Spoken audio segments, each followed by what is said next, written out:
sehingga sembari menunggu Pak Gubernur kita masih agak sedikit slowly, smoothly, but so lovely, and it's recall the memory about the West Sumatra province. And then also mungkin Bapak Bapak yang mulia Duta Besar tentu juga bisa melihat Sumatera Barat seperti apa 24. Hadirin, kita saksikan video berikut ini.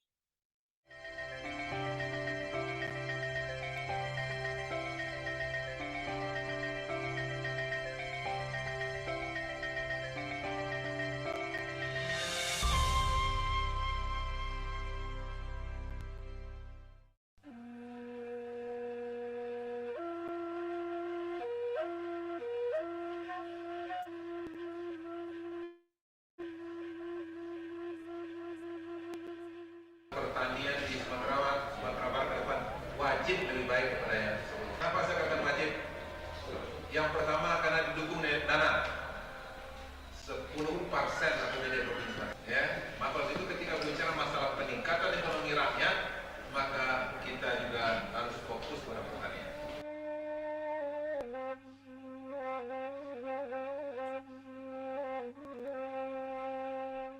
To accelerate the agricultural development in West Sumatra, the West Sumatra Provincial Government is carrying out a superior program, which is named Sumber Sejahtera.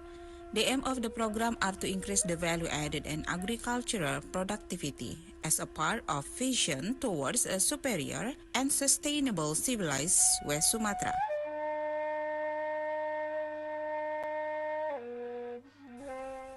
Focusing on developing the prosperous program, the government allocates 10% of the agricultural development budget in West Sumatra Finance document APBD, increasing production of food, horticulture and plantations and animal husbandry, as well as maintaining West Sumatra as a national granary for rice and corn, as well as livestock commodities.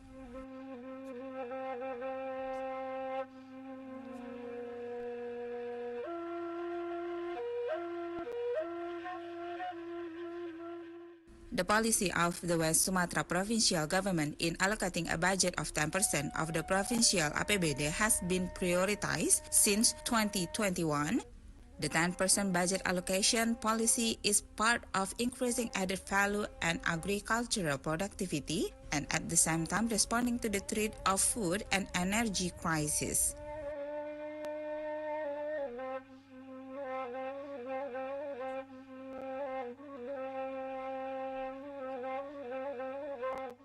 Pariaman yang telah mengusulkan barang-barang yang diperlukan oleh petani, diantaranya adalah simpul untuk padi dan kemudian juga untuk jagung, dan mudah-mudahan dengan bantuan alat ini akan meningkatkan produksi tentunya, dan kemudian juga bisa lebih cepat kerjanya sehingga akan bisa meningkatkan kesejahteraan daripada petani dan daripada masyarakat sendiri. To ensure an increase in food production, the West Sumatra Provincial Government has established field school programs and activities as an effort to reduce the number of harvest failure among farmers. In addition, it is supported by agricultural facilities and infrastructure, such as distributing machinery and providing superior quality food crop seed and seedlings to farmer groups. Regarding the vision and mission of agriculture development, the West Sumatra Provincial Government established the West Sumatra Flagship Program by issuing Decree of the Government of West Sumatra number 05047/2022, that January 24, 2022, concerning determining the performance of leading program for West Sumatra Province for 2021 until 2026 in order to get priority and stimulus to all farmers as a whole. There are many achievements in food crop commodities produced from West Sumatra, thus making West Sumatra as a national food bank and has competitiveness that should be taken into account nationally. Not only meeting food needs in West Sumatra, but being able to supply all provinces on the island of Sumatra, especially in the region Central Sumatra, such as the province of Riau, Jambi, Riau Islands, and Bengkulu.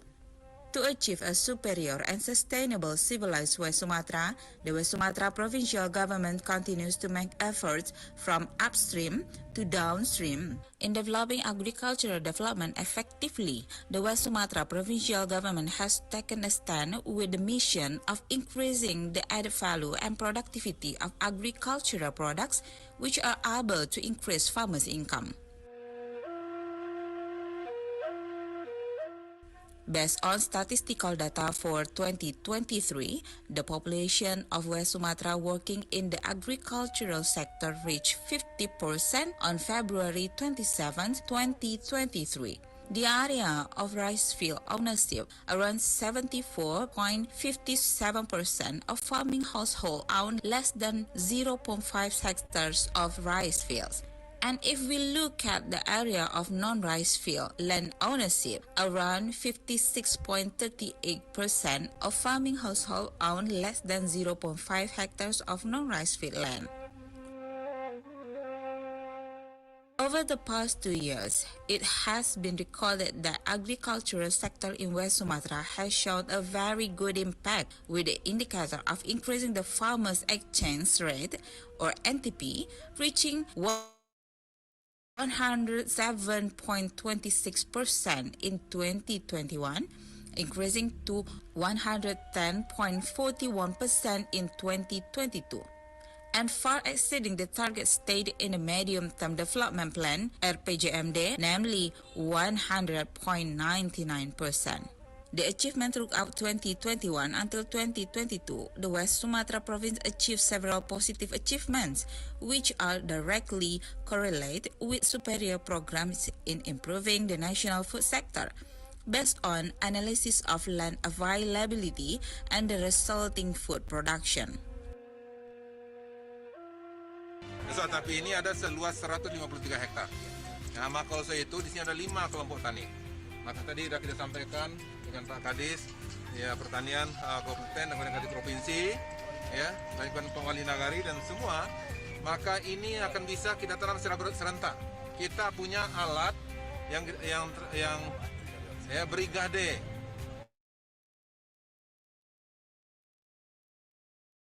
Ya, itu alatnya itu ada di kabupaten kota. Maka itu ini alat ini akan bisa kita gunakan secara bersama-sama, ya, sehingga nanti di satu hamparan 153 hektar ini bisa kita tanam serentak.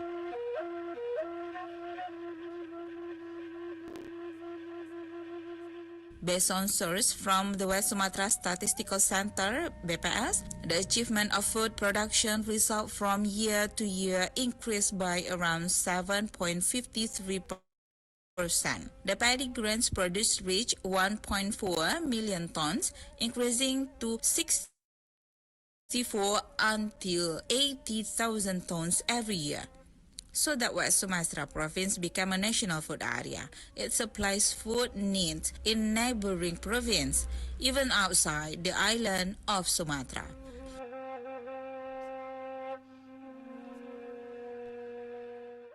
The Agricultural Field School, which was initiated by the government, is a motto for farmer success in achieving plantation commodities and healthy culture, which is supported by Organic Certified Organization (LSO) as an institution that certifies organic agricultural products.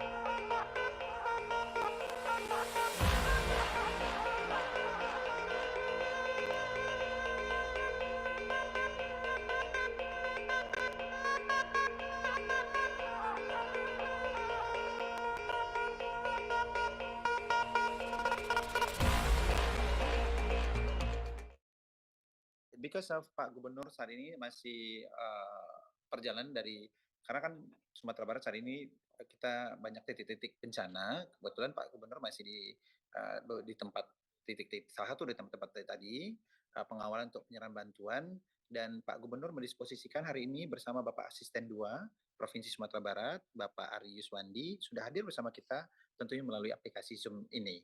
So that's why the meaning of we can to enable to running this event, it's direct on you. Oke, baik. Kalau begitu, Pak Weria, hitungan mundur, dan untuk radio siap ya? Sudah oke ya? Dicek dulu oleh teman-teman radio. Kalau dari dari teman-teman radio, bagus ya. Insya Allah. Boleh cek suaranya? Udah asli? Oke, ya, alhamdulillah. Udah oke dari radio. Baik, saya hitung mundur dan nanti saya akan share screen juga yang tadi saya katakan. Dan begitu selesai, silakan Pak Weria untuk masuk seperti itu ya. Dan mari kita sama-sama membaca Bismillah dan juga Al-Fatihah. Semoga kegiatan ini berjalan lancar dan tentu saja banyak manfaat yang bisa kita ambil.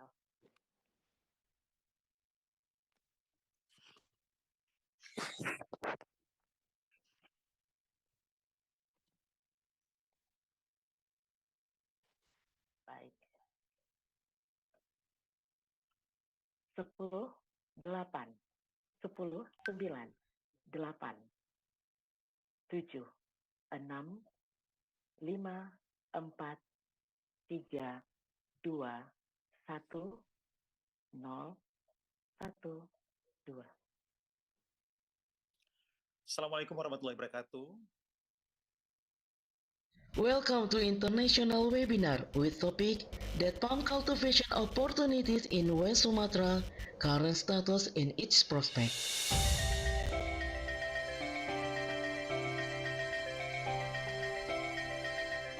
This webinar is organized between Provincial Government of West Sumatra, Indonesia with Mande Haramain and supported by Plant Protection Department, College of Food and Agriculture Sciences, King Saud University, Kingdom of Saudi Arabia.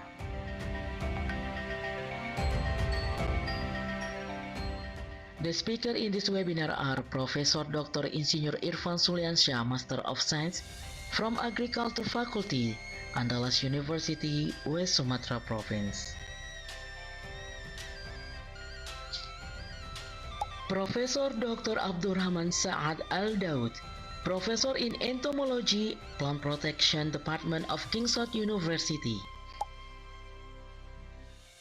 Mr. Hendra Andiarto Sarjana Teknik, a date palm consultant and agripreneur. The webinar will be moderated by Arya Widyawan PhD from Plant Protection Department, College of Food and Agriculture Sciences, King Saud University. Honorable Governor of West Sumatra Province, Mr. Mahildi Ansarullah Sarjana Pertanian, will officially open the webinar and give special note, optimizing the agricultural sector as one of the strategic plans for international collaboration and strengthening the economy of West Sumatra.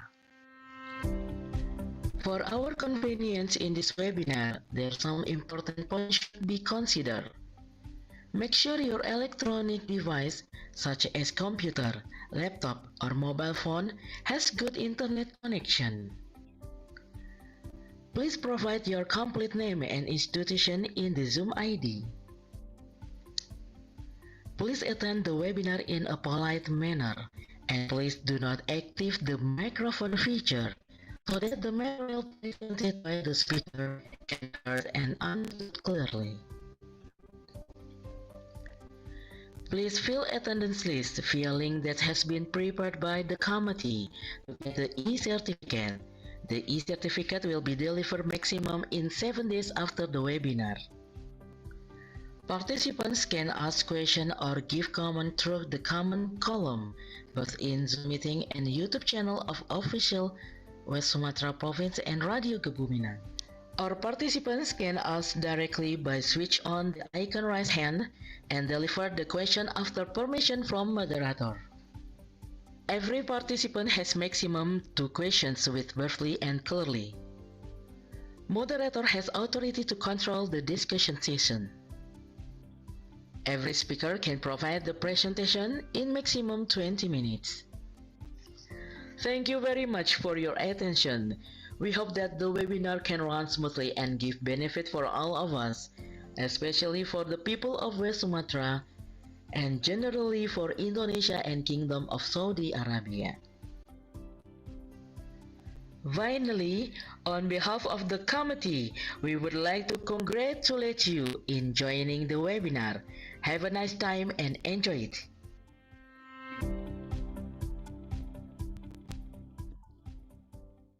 Assalamualaikum warahmatullahi wabarakatuh, ladies and gentlemen. Of course, we would like to thank you for the introductions of good short video. Welcome international webinar for talking about the date palm cultivation and opportunity in West Sumatra. Of course, current status and its prospect. But let me too giving a good welcome for His Excellency Mr. Dr. Abdul Aziz Ahmad as an Indonesian ambassador for embassy in Saudi Arabia, and of course for the governor of the West Sumatra province, which been represented by Mr. Ari Yuswandi as a second assistant for economic and development for the West Sumatra province. And the next one to welcome to Dr. Insinyur Indra Dwipa as the Dean of the Agriculture Faculty of the Andalas University, and also Dr. Mahmed Abdul Latif Al-Nafiza, a Dean of the College and Food and Agriculture Science and the King Saud University, and also Ms. Dinita Melani Sari Masudi MSc, Chair of Mande, her mind, or Minangkabau Women Community in Riyadh. And of course, for all keynote speaker, Professor Abdul Rahman Saad Al Dawood, Professor Ifan Suliansyah, and Mr. Hendra Ardianto. And of course, heads of a plantation, the food and horticulture departments of the West Sumatra province, and also for all kind of ladies and gentlemen, as participants in the international webinar for today. For the first, before we start this international seminar and webinar, of course, we're talking about, let us together to take a look and hear together the international anthem of the Republic of Indonesia and Saudi Arabia and the Mass of the West Sumatra province. But before that, I would like to allow us together to raise on the front of our camera for the national anthem of the Republic of Indonesia.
The national anthem for Saudi Arabia.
West Sumatra Province, Mars.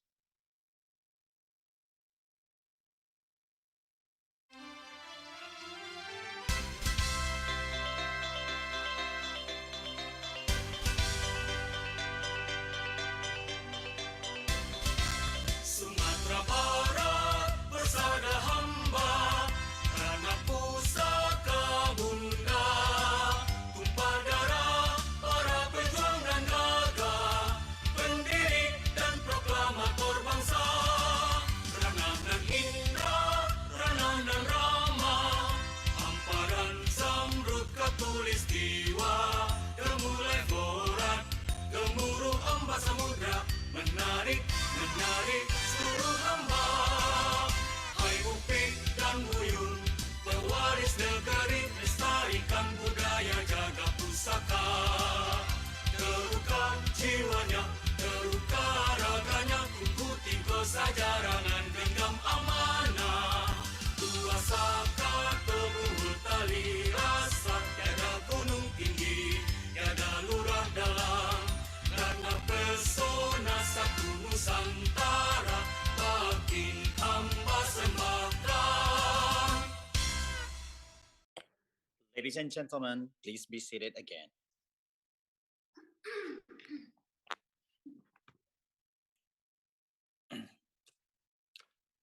Bapak dan Ibu hadirin yang kami hormati, tentunya siang hari ini bersama-sama kita akan mengikuti international webinar ini. Dan untuk itu, memulai dari rangkaian webinar ini, marilah bersama-sama kita mengharapkan ridho daripada Allah Subhanahu wa Ta'ala dengan sama-sama mendengarkan pembacaan ayat suci Al-Quran. Ladies and gentlemen, for the next moment, of course, we hope that the wish of the best love from the blessed for Allah Subhanahu wa Ta'ala. But before that, let's hear it together for the reading of the Quran with the Yunia Shafitri. Assalamualaikum warahmatullahi wabarakatuh.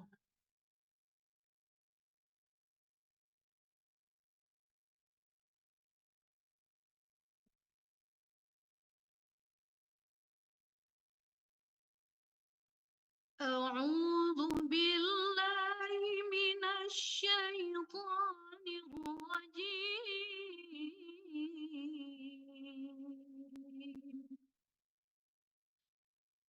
Bismillahirrahmanirrahim. وهو الذي أنشأ جنات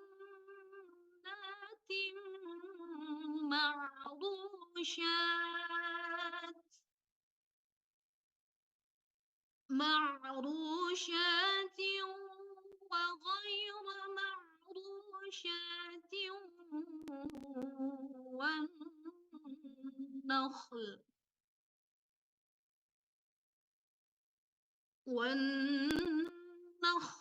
والزرع مختلفا أكله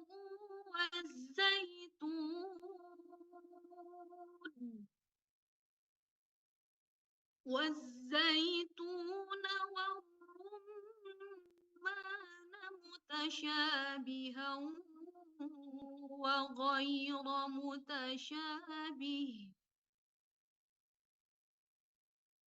كلوا من ثمره إذا أثمر وآتوا حقه يوم حصاده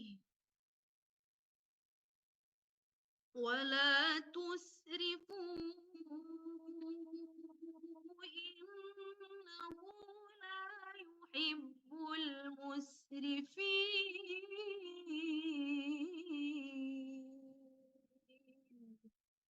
صدق الله العظيم.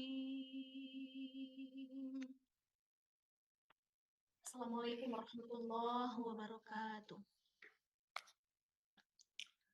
Ladies and gentlemen, for the next moment, I would like to remark speech by for the report of this event, international seminar, talking about that palm cultivation opportunity in Sumatra. It's talking about the current status and its prospect. And this moment, we would like to present to you the head of the West Sumatra Province Agriculture Department. We calling Mrs. Febrina Trisusila SP MSI. Assalamualaikum.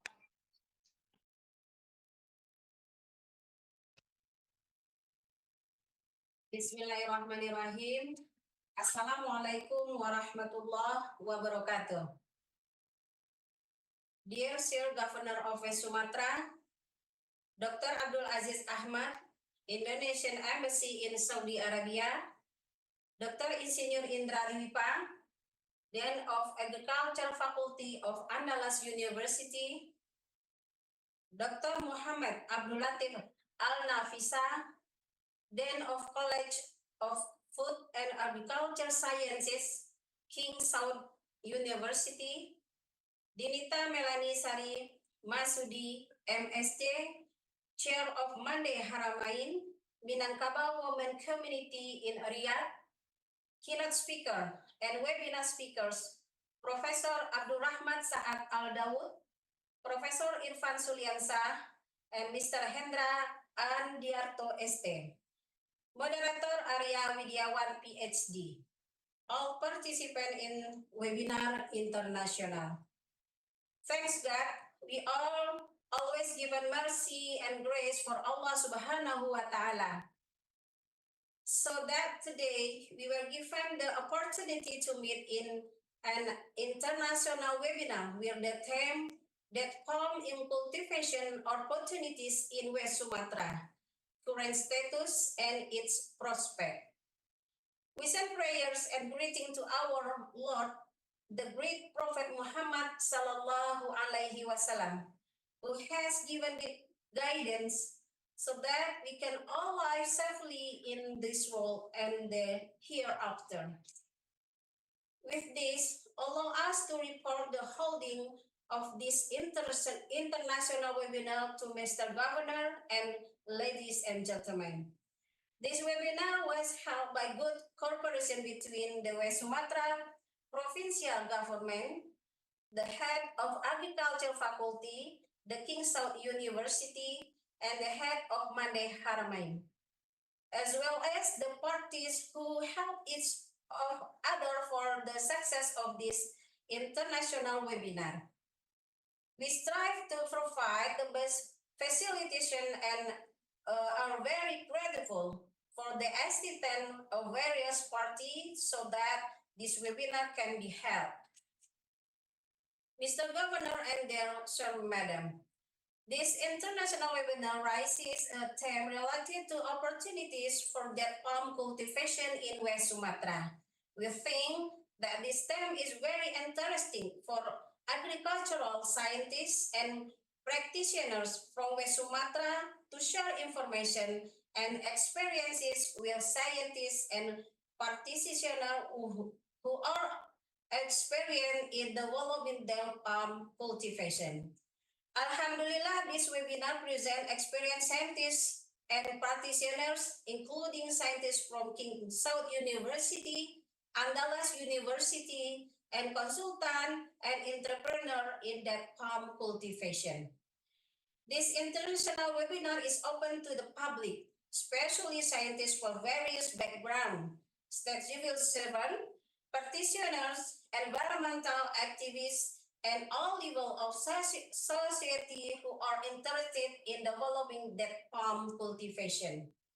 We provide opportunities for participants in Zoom meeting, which have been facilitated by West Sumatra Province Communication, Information, and Statistics Service. Maybe just to provide information related to that palm cultivation in West Sumatra, based on information we receive from district or cities throughout West Sumatra. The palm trees are planted in public facilities such as city park, office areas, and mosques, which are in the Padang City, Pariaman City, Padang Panjang City, Sijunjung Regency, and Damasraya Regency. that palm trees are also planted in several residential areas in Padang City. Therefore, in our opinion, that palm cultivation has the potential to be developed in West Sumatra. In order for that palm cultivation to be successful, of course, we need to pay attention to stability of planting location, suitability on variety and application appropriate cultivation methods, and integrated pest and disease control. Of course, matter related to this will be discussed in depth in this international webinar. Mr. Governor and dear Sir Madam, this is what we can convey in a report. We hope that this international webinar will be useful for various parties in supporting the development of the palm cultivation in West Sumatra. Next, we ask for the governor willingness to give a speech and open this international webinar. Thank you for help and participation of parties, and we close this speech by saying, Wabillahi taufiq wa hidayah. Assalamualaikum warahmatullahi wabarakatuh.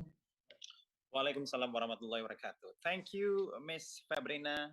Of course, we grateful to remarks by the Chief of Agriculture, the West Sumatra Province Department. For the next moment, ladies and gentlemen, it's time to us to listen up together a special address from Mandi Haramian, a chief or a chairwoman of the Mandi Haramian, we calling Miss Dinita Melanisari Masudi MS SJ. Time is yours.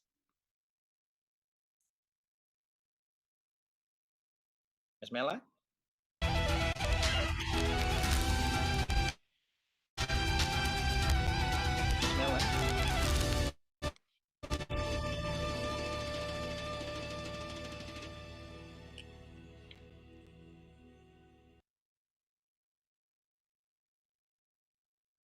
Miss Mela? Okay, thank you very much.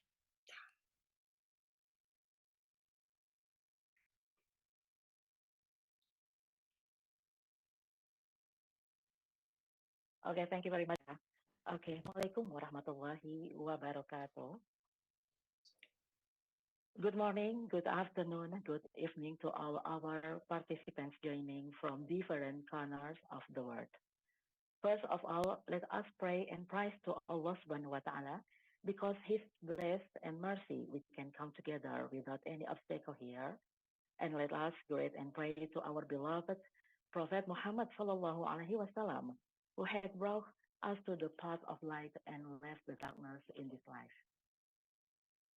The Honorable Governor of West Sumatra Province, Mr. Mahyildi Ansarullah, with his team, of course, the Honorable Indonesian Ambassador for Kingdom of Saudi Arabia, Mr. Abdul Aziz Ahmad. Thank you very much for joining us.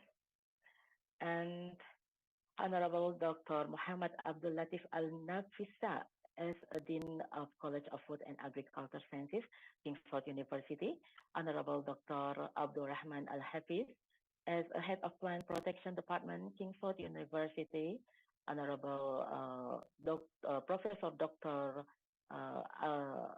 Al-Daud, Saad Al-Daud, and Honorable Dr. Insinyur Indra Dwipa, a Dean of Faculty of Agriculture, Andalas University, the distinguished speaker committee of the webinar, and all of the participants.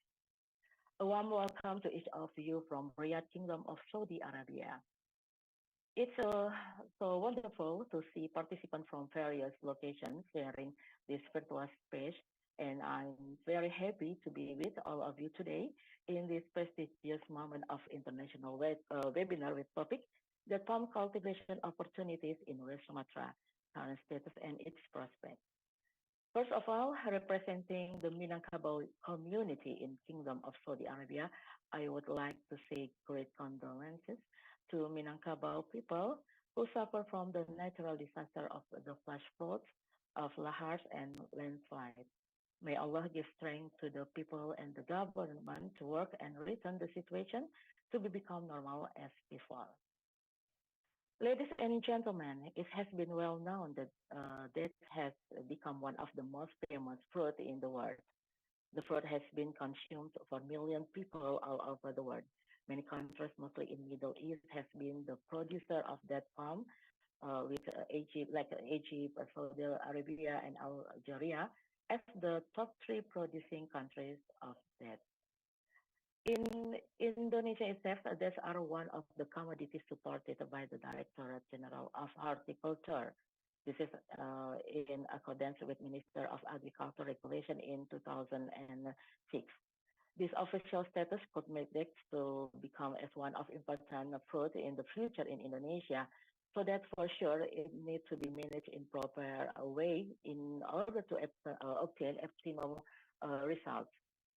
Moreover, to be to the best for our knowledge, number of date palm farmer in Indonesia reached 7,000 in 2018. We noticed two varieties has been common cultivated in Indonesia, including Bahi from Iraq and TL1 from Thailand.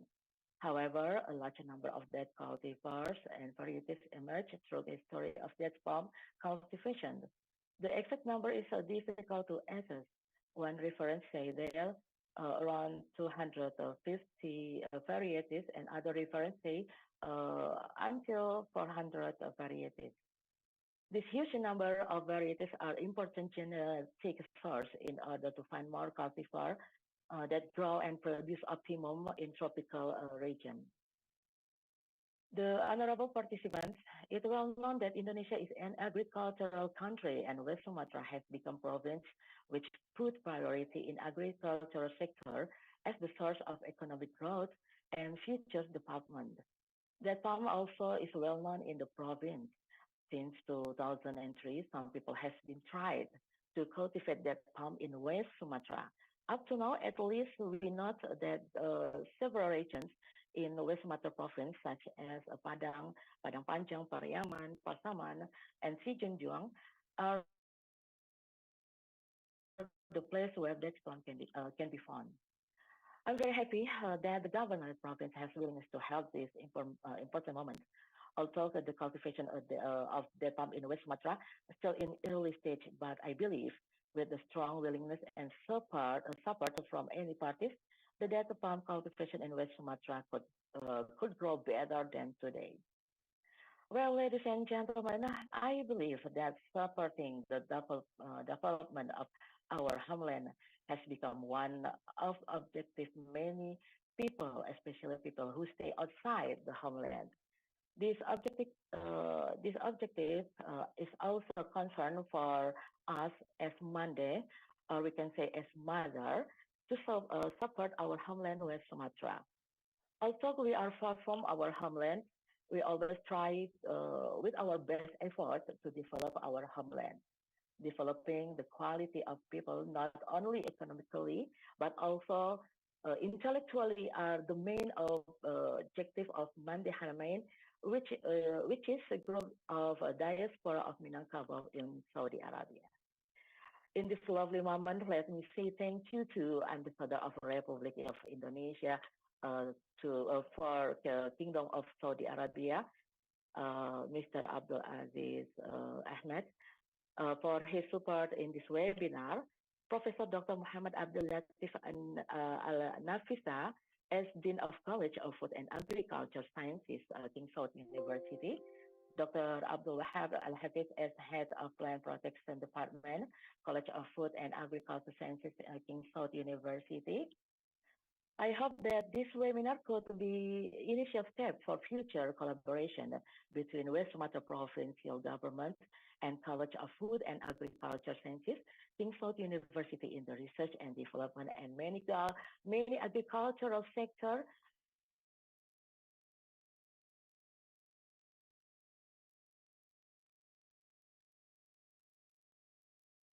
Not restricted in the dead palm. Prof. Abdul Rahman, they are important sharing information the committee from provincial government of West Sumatra for their great effort and extensive communication day and night. Mrs. Febrina, Mrs. Vera, Mr. F. Ferdinand, and their team members. The crew member of Radio Gebuminang, Mr. Asdi, who helped us in disseminating this webinar, and of course, Mr. Agung and Mrs. Enda S. Multimedia team for their great job. Asosiasi Petani Kurma Indonesia, Indonesia Date Palm Associate, and many other associations that I cannot mention one by one. And I would say thank you very much also to researchers from National Research and Innovation Agency, Republic of Indonesia, lecturer and researcher from Andalus University, University of Indonesia, Rokania University, and others. Students, postgraduate students from many universities also. And Mrs. Amy Jorgensen from Norwegia, Prof. Ena from Netherlands, our Monday in Africa, and Prof. Ted from Reputed Agriculture as NGO, Dr. Ivan Sini from Africa, Ghana, and all of participants of this webinar, of course. I encourage you to be active in the discussion section. Feel free to use the chat box and share your thoughts and connect with fellow participants. I believe that your active participation is so crucial.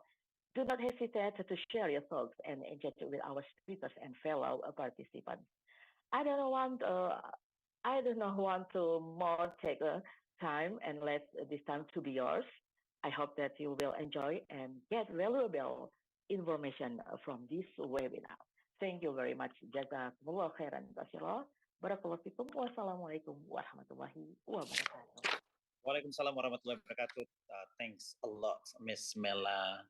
Is grateful, and we know that after it's coming out, this moment to be happened and truly happened. Before we listen up the speech by His Excellency Mr. Ambassador, we need to take a look first for remark from the Dean of the Faculty of the Agriculture Analyst University. Please welcome Mr. Dr. Insinyur Indra Dwi Paymas. Its time is yours.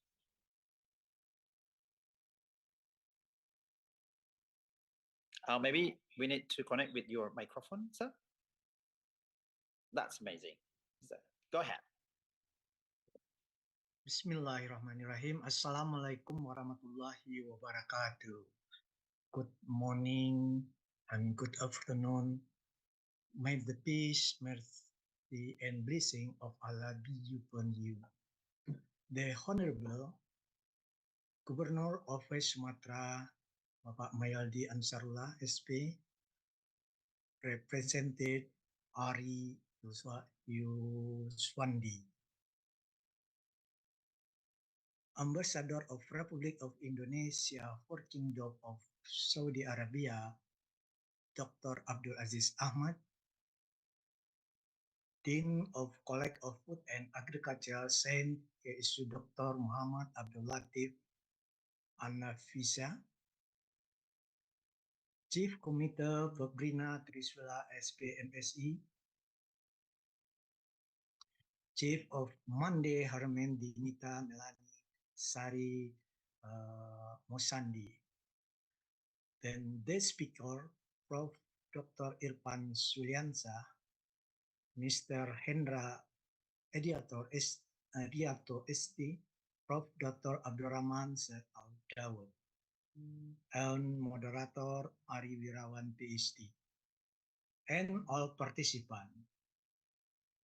Currently, dates are an inseparable part of our life, especially for Indonesia people. Moreover, during the month of Ramadan, breaking our fast feel incomplete without a dish of date. That is why every Ramadan, the need for that Indonesia always increase compared to the usual month. Respected audience, currently the need for that Indonesia is still 100% import from our other Muslim sister country. Talks in 2023 based of data from BPS, Indonesia import 50 56.74 thousand ton with export value of US 50.52 million or 2.12 trillion. We can imagine how much money is spent from importing that into Indonesia. The top three countries supplying that to Indonesia are Egypt with 20.30 thousand ton and Saudi Arabia with 10.94 thousand ton and the United Arab Emirates with 10.30 thousand ton. Apart from that, Indonesia also imported from countries such as Tunisia, Algeria, Libya, and Pakistan, the United States. Respect audience, so that Indonesia no longer depend on export of that from outside. One of the states is cultivating that Indonesia. One of the regional government that has this concern is the West Sumatra provincial government with serious about cultivating tax. The big question is if we want to cultivate that in West Sumatra, is can that grow and products optimally in West Sumatra with with tropical climate. Men with that are cultivated in desired climate. Respect audience, this is challenge because that usually grow well in desert climate such as the Middle East and Africa that require high temperature and low humidity to grow optimally. Field West Sumatra has a wet tropical climate with high rainfall and high humidity throughout the year. However, there is our important role as agricultural people is how to overcome agricultural problem. In the past, we didn't have wheat plant, but Alhamdulillah, now we can cultivate wheat in Indonesia. Let's with this state, with the right agricultural technique, planting that in area with less than ideal climate can still be planted. Some said to they include selection of varieties named by selected that varieties that are more tolerant of humidity and high rainfall.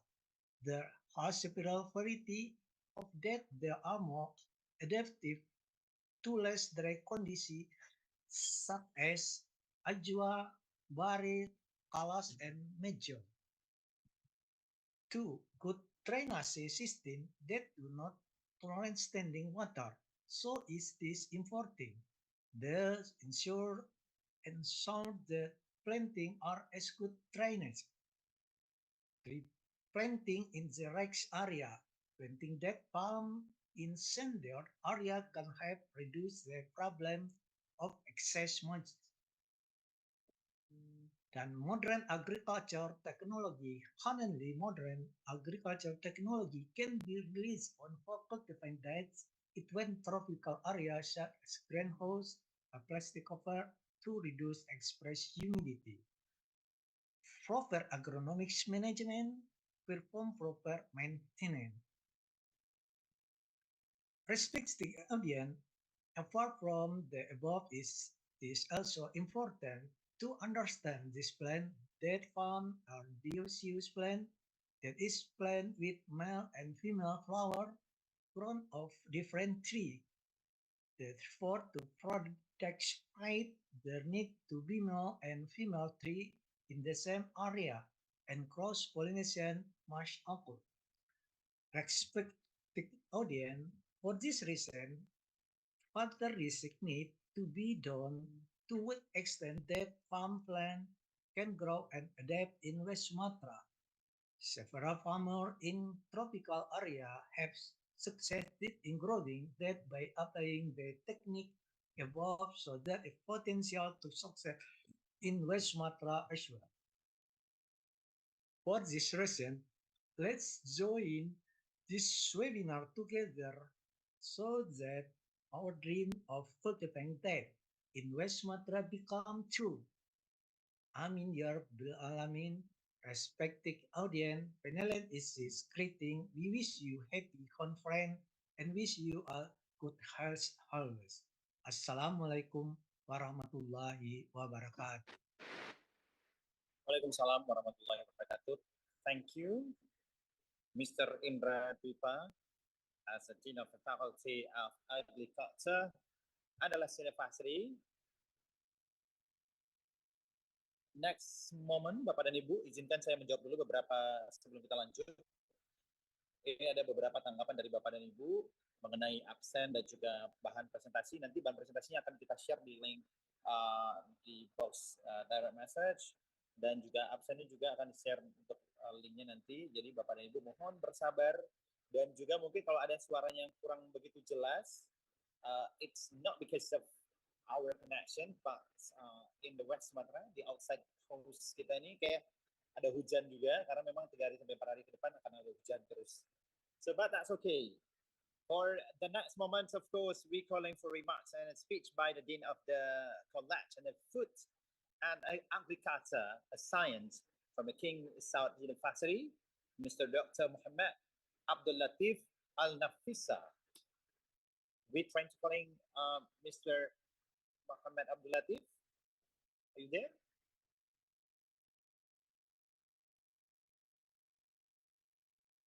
Mr. Muhammad Abdul Latif? Did you hear me? Assalamu alaikum. Yes. Waalaikumsalam warahmatullahi wabarakatuh. Time is yours, Mr. Muhammad. Thank you. السلام عليكم ورحمة الله وبركاته. الحمد لله رب العالمين. والصلاة والسلام على نبينا محمد. Hello everyone. Greeting from King Saud University in Saudi Arabia. As Dean of the Food and Agricultural Sciences College, I am glad to be here discussing the potential of the date palm cultivation in West Sumatra. Date palm are the cornerstone of our culture and agriculture sector in Saudi Arabia, and we have extensive knowledge in the growing them.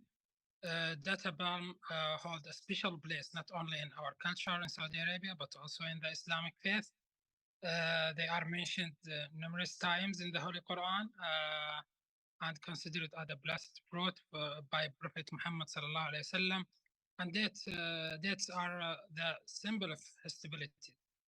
World date palm cultivation has expanded rapidly in the recent years.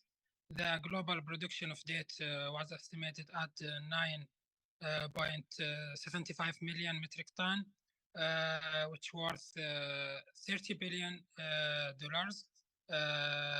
from about 100 million trees. Saudi Arabia is ranked as the second largest date producer in the world.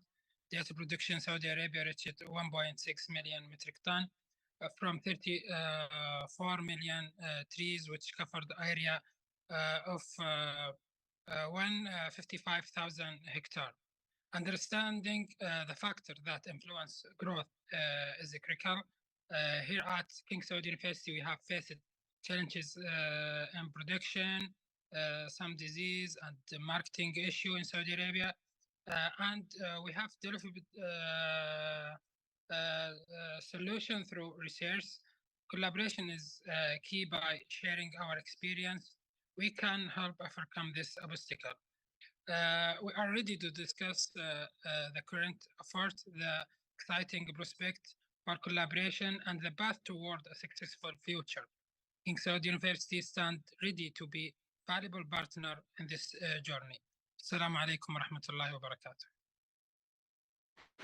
Waalaikumsalam warahmatullahi wabarakatuh. Terima kasih. Thank you so much, Dr. Muhammad Abdul Latif. Shukran. And of course, the next one, we calling for the direction, which is like the welcoming or interest remarks about this opportunity that come in the West Sumatra status and its prospect. At this moment, we calling for our Excellency Ambassador of Indonesia in Saudi Arabia, His Excellency Dr. Abdul Aziz Ahmad. Time is yours.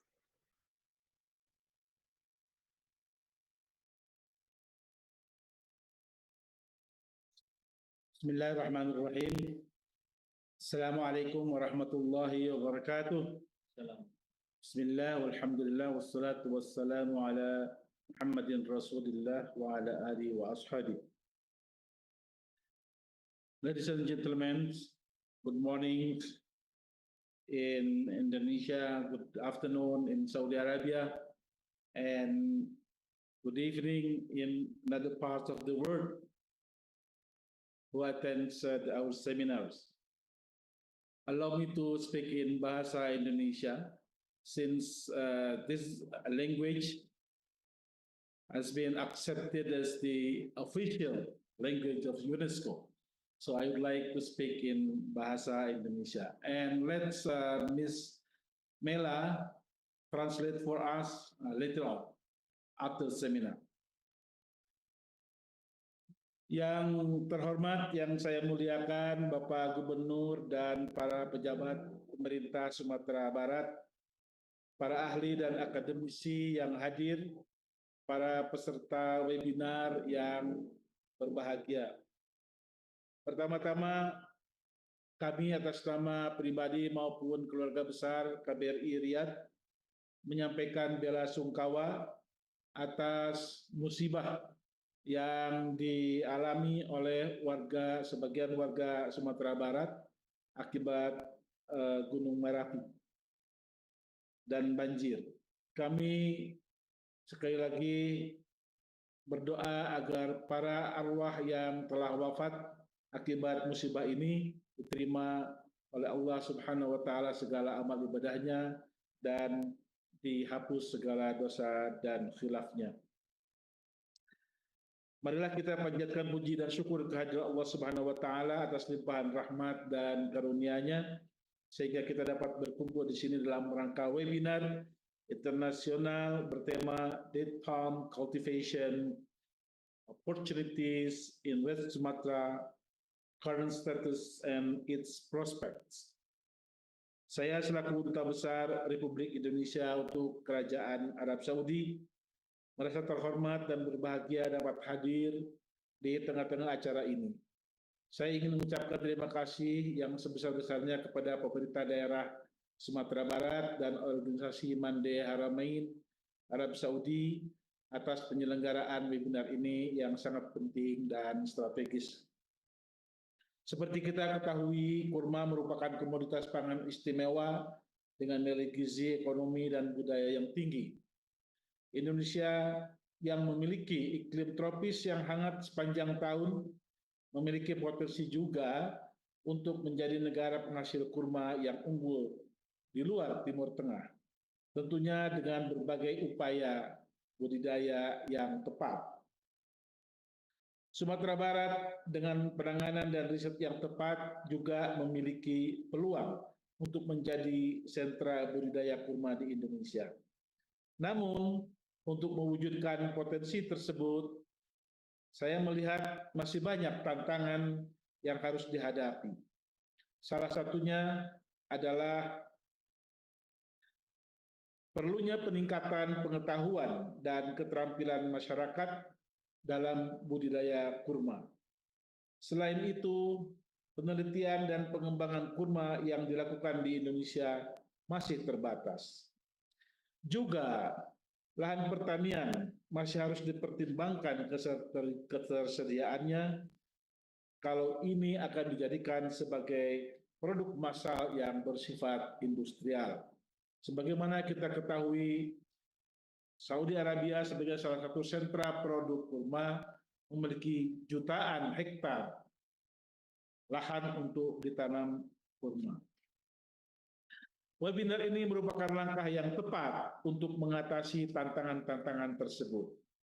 Webinar ini diharapkan dapat memberikan informasi dan pengetahuan yang bermanfaat bagi masyarakat, khususnya di Sumatera Barat, tentang budidaya kurma. Webinar ini juga diharapkan dapat mendorong penelitian dan pengembangan kurma di Indonesia. Pada kesempatan ini saya ingin menyampaikan beberapa poin penting terkait dengan tantangan ke depan sebagai negara potensial penghasil kurma di dunia. Pertama, kita perlu untuk meningkatkan penelitian dan pengembangan tanaman kurma agar dapat tumbuh di iklim tropis yang lembab seperti Indonesia. Hal ini dapat dilakukan dengan menjalin kerjasama dengan berbagai lembaga penelitian dan universitas di luar negeri, khususnya di negara-negara Timur Tengah dan Afrika Utara, yang secara tradisional dikenal sebagai penghasil kurma, termasuk diantaranya Saudi Arabia. Kemudian kita juga perlu untuk membangun infrastruktur yang memadai untuk mendukung budidaya kurma di Indonesia. Hal ini meliputi penyediaan lahan yang tepat, sistem irigasi, jalan, pengolahan, dan penyimpanan kurma sebelum dipasarkan. Kita juga perlu meningkatkan pengetahuan dan keterampilan masyarakat dalam budidaya kurma. Hal ini dapat dilakukan melalui pelatihan, penyuluhan, dan edukasi. Dan tidak kalah pentingnya adalah kita harus menciptakan kesadaran bahwa kurma sebagai tanaman pangan non-subsisten di Indonesia dapat dijadikan alternatif bagi ketahanan pangan Indonesia. Tetapi tentu saja itu harus dilakukan melalui riset pengembangan tanaman pangan non-subsisten. Oleh karena itu, perlu dilakukan riset pengembangan kurma yang lebih intensif dan sustainable dalam kerangka ketahanan pangan nasional. Webinar ini hadir sebagai wadah berharga untuk memperkaya pengetahuan dan keahlian para pemangku kepentingan dalam budidaya kurma. Para ahli dan pakar terkemuka akan berbagi ilmu dan pengetahuan mereka, membuka jalan bagi pengembangan budidaya kurma yang lebih efektif dan berkelanjutan. Tantangan pasti ada, namun bukan berarti menghambat laju kemajuan. Kerjasama dan sinergi dari semua pihak, baik pemerintah, akademisi, pengusaha maupun masyarakat, adalah kunci dalam mengatasi tantangan tersebut. Pemerintah daerah Sumatera Barat telah menunjukkan komitmennya melalui berbagai program dan kebijakan yang mendukung budidaya kurma. Kerjasama Sumatera Barat dengan organisasi Mande Haramain dapat menjadi langkah strategis untuk membuka akses ke teknologi dan pengetahuan terkini di dalam budidaya kurma, khususnya dari Arab Saudi. Kerjasama erat antar pihak melalui penelitian, inovasi, dan investasi akan menghasilkan teknologi budidaya dan pengolahan kurma yang berkualitas dan terjangkau bagi masyarakat. Saya yakin dengan semangat pantang menyerah, kerjasama yang solid, dan optimisme yang tinggi, Indonesia akan menjadi negara penghasil kurma berkualitas dan dapat diterima oleh pasar. Webinar ini menjadi titik awal bagi kita untuk bersama-sama melangkah maju dengan penuh keyakinan. Demikian harapan kami. Terima kasih atas perhatiannya. Assalamualaikum warahmatullahi wabarakatuh. Waalaikumsalam warahmatullahi wabarakatuh. Thank you, His Excellency, Mr. Apabila kami tidak ikut, kami mohon maaf apabila kami tidak ikut melanjutkan acara ini karena kami masih ada tugas-tugas yang lain. Terima kasih, sekali lagi mohon maaf. Selamat berwebinar. Terima kasih Pak Yang Mulia Duta Besar. Tentunya salam hangat dari Ranah Minang. Kalau orang Minang bilang, tentunya kami mengucapkan terima kasih banyak-banyak untuk ayahanda kami, Yang Mulia Duta Besar. Sehat-sehat selalu Duta Besar di sana tentunya. Baik. Assalamualaikum. Waalaikumsalam warahmatullahi wabarakatuh. That's it. That's okay. Introductions, introducing remarks, and fellow message from His Excellency, the Ambassador of Indonesia from the Saudi Arabia. And the next moment, of course, we going to opening speech by our Governor of the West Sumatra Province. Ladies and gentlemen, it's time to representing of the Governor talking about optimizing the agriculture sector as one of the strategic planner for international collaboration and strengthening of the economy in the West Sumatra. For this moment, we representing and represented by the governor is a second assistant of the governor of the government of the West Sumatra. And this moment, we welcome to Mr. Ari Swandi. Time is yours.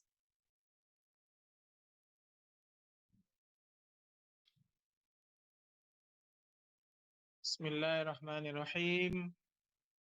Assalamualaikum warahmatullahi wabarakatuh. Alhamdulillahi rabbil alamin. Wa bihi nasta'in ala umuri dunya waddin. Asyhadu an la ilaha illallah wahdahu la syarikalah wa asyhadu anna Muhammadan abduhu wa rasuluh sallallahu alaihi wasallam la nabiyya ba'dah. Allahumma salli ala Muhammad wa ala ali Muhammad. Sebelum kami sampaikan opening speech dari Pak Gubernur, izinkan kami menyampaikan permohonan maaf dari beliau karena saat ini sedang berada di luar. Beliau setiap hari selalu mengunjungi daerah-daerah yang terdampak musibah Galodo ya, banjir bandang yang dialami oleh beberapa daerah di Sumatera Barat. Yang terhormat Bapak Dr. Abdul Aziz Ahmad, Duta Besar Indonesia untuk Arab Saudi, Bapak Dr. Insinyur Indra Dwipa, Dekan Fakultas Pertanian Universitas Andalas, Bapak Dr. Muhammad Abdul Latif Al-Nafisa, Dekan Fakultas Pangan dan Ilmu Pertanian Universitas King Saud, Ibu Dinita Melani Sari Masudi, MSSC, Pimpinan Mande Haramain, Komunitas Perempuan Minang di Riyadh, Profesor Abdurrahman Saad Al-Dawud, Profesor Irfan Suliansah, dan Bapak Hendra Andiarto ST sebagai narasumber webinar kita pada siang hari ini. Kepala Dinas Perkebunan Tanaman Pangan dan Hortikultura Provinsi Sumatera Barat, Bapak Dr. Arya Widiawan sebagai moderator, Bapak Ibu peserta webinar yang berbahagia. Syukur alhamdulillah kita senantiasa sampaikan kepada Allah Subhanahu wa taala karena senantiasa diberikan rahmat dan karunia oleh Allah Subhanahu wa taala. Sehingga hari ini masih diberi kesempatan untuk bertemu dalam webinar internasional yang bertemakan peluang budidaya kurma di Sumatera Barat, statusnya saat ini dan prospeknya. Selawat bering salam kita kirimkan kepada junjungan kita Nabi Muhammad SAW. Allahumma salli ala Muhammad wa ala ali Muhammad. Beliau yang telah memberikan petunjuk dan bimbingan agar kita semua selamat dalam menjalani kehidupan dunia dan akhirat insyaallah. Atas nama pemerintah Provinsi Sumatera Barat, kami mengapresiasi diselenggarakannya webinar yang berkaitan dengan budidaya kurma ini.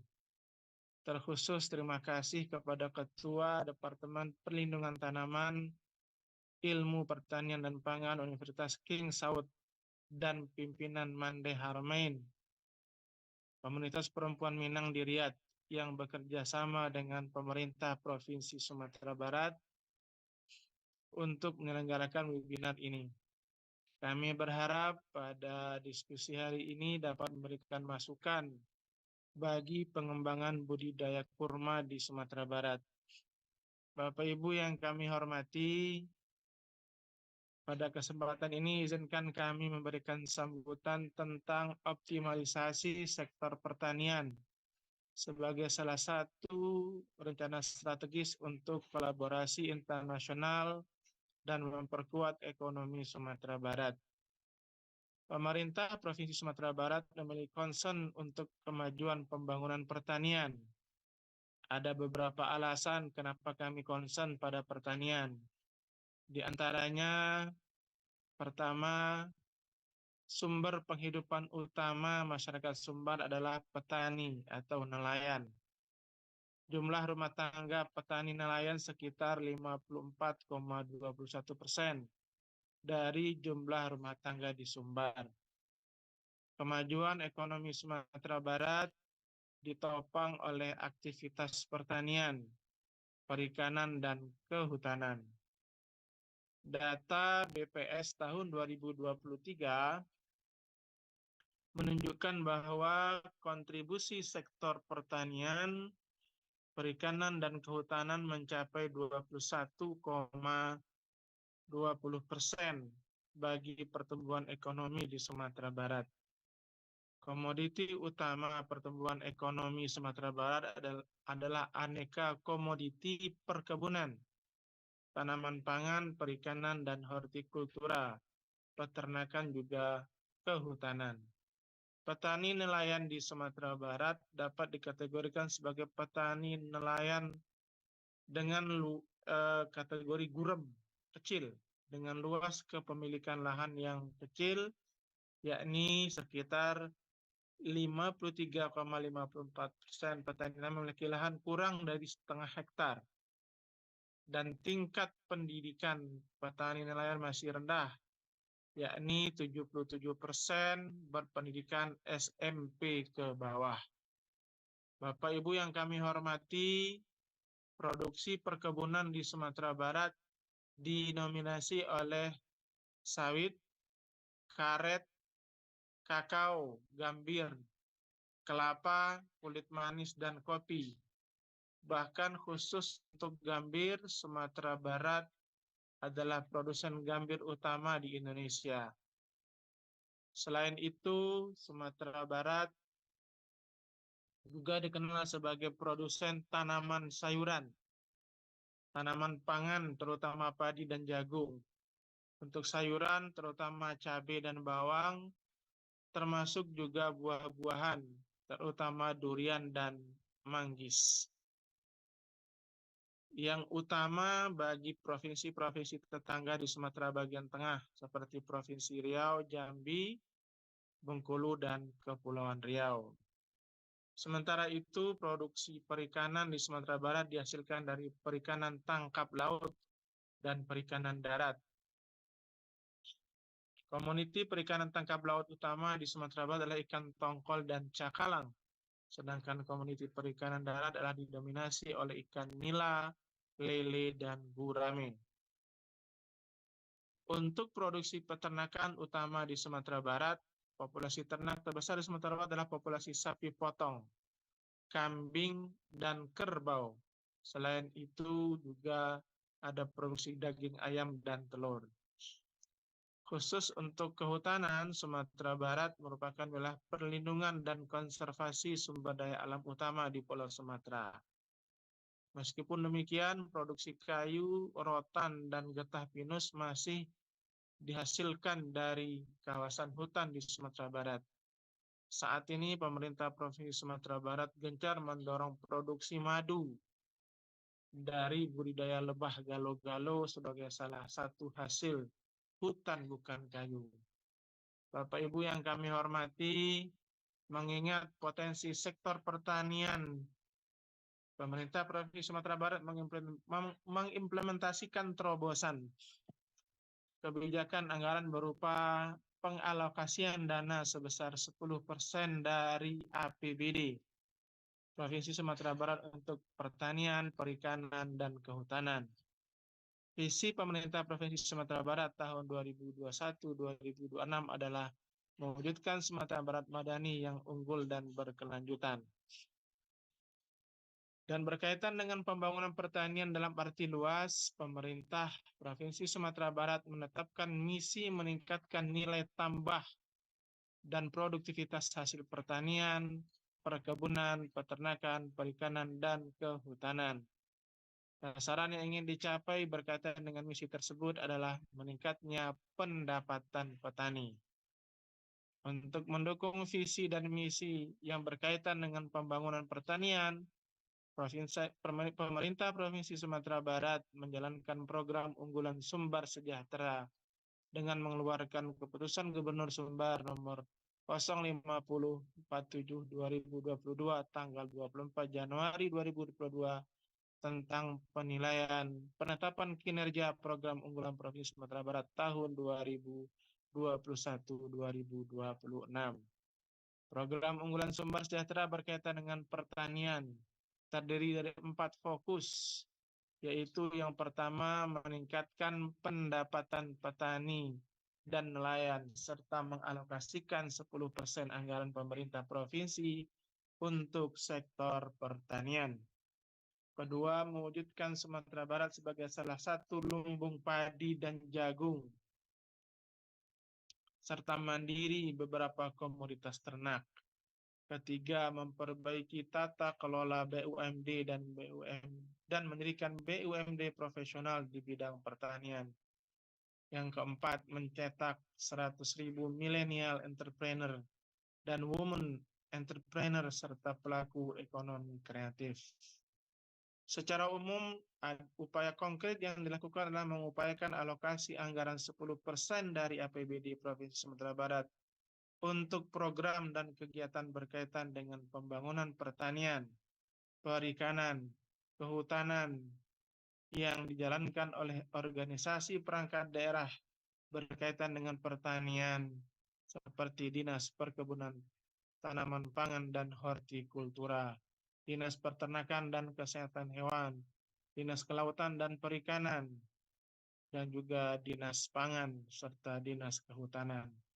Untuk menyukseskan program unggulan ini, upaya pembangunan pertanian juga didukung oleh Dinas Pemberdayaan Masyarakat Desa, Dinas Sumber Daya Air dan Bina Konstruksi, Badan Penelitian dan Pengembangan, Dinas Pariwisata, Dinas Koperasi, dan UMKM serta pemangku kepentingan, TNI Polri, swasta atau korporasi, perbankan dan lembaga sipil dan pemerintah lainnya atau LSM.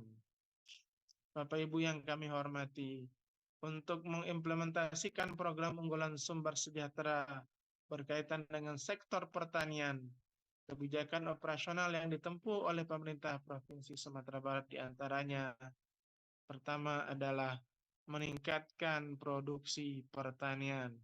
Kedua, mengembangkan ragam usaha ekonomi rumah tangga petani. Ketiga, membangun sinergitas para pihak untuk mendorong pertumbuhan sektor pertanian. 4. Mengembangkan kelembagaan petani.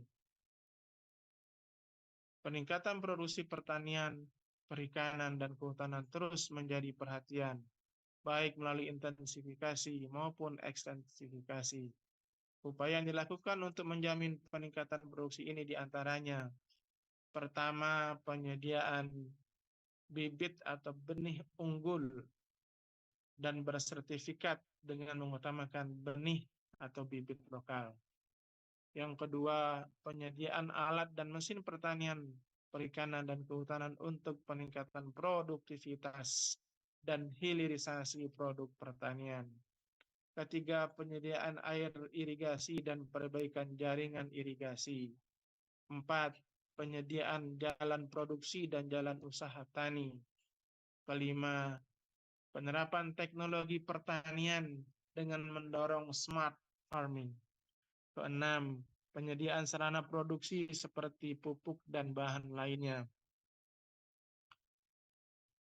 Ketujuh, pengembangan budidaya pertanian berbasis sumber daya lokal, seperti budidaya tanpa olah tanah dan menggunakan mulsa jerami. Kedelapan, penguatan kelembagaan kelompok tani. Bapak Ibu yang kami hormati, demikian yang dapat saya sampaikan. Semoga agenda Bapak Ibu selama webinar internasional ini dapat berjalan dengan lancar dan mencapai tujuan yang diharapkan untuk kemajuan pembangunan di masa yang akan datang. Saya tutup sambutan ini dengan membacakan pantun sebagai berikut. Ada banyak sekali makanan enak bernama rendang. Selamat berdiskusi tentang pertanian.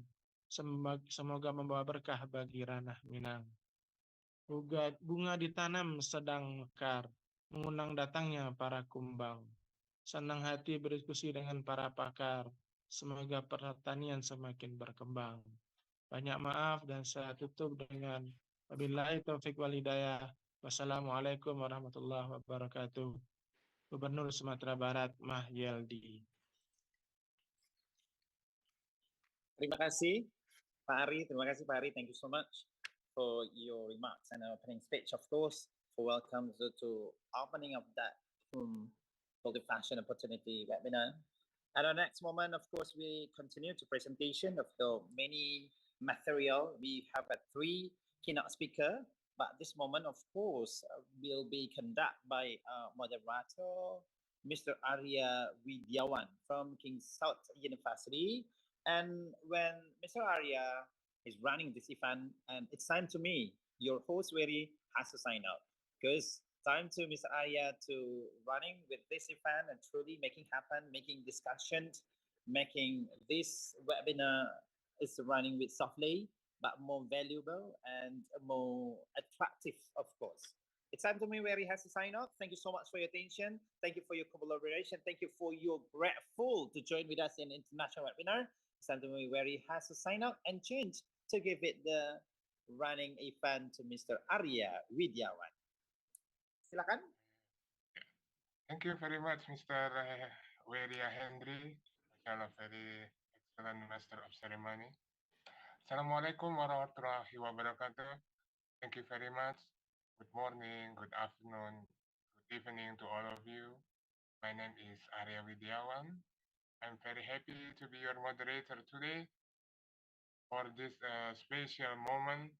Today, inshallah, in the next 1 or 2 hours, we will listen and discuss about valuable things regarding the date palm cultivation in Indonesia, in tropical country, and especially in West Sumatra. The topic will be delivered by 3 speakers, Professor Irfan Suliansyah, Mr. Hendra Andiarto, and also Professor Dr. Abdurrahman Saad Al-Dawood. For the first speaker, I would like to give opportunity to Professor Irfan Suliansyah to deliver his presentation about empirical experience of cultivation dates in West Sumatra province. Professor Irfan Suliansyah, the time is yours.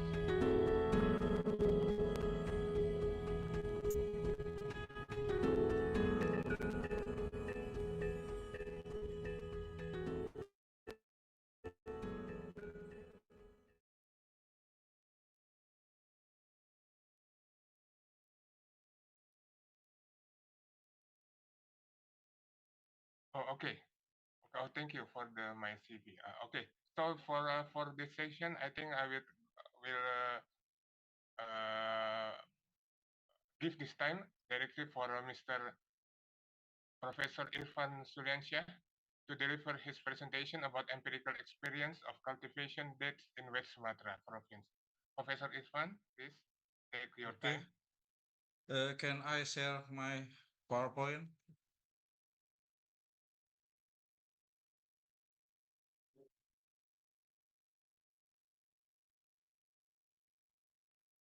Okay, everybody can see my PowerPoint.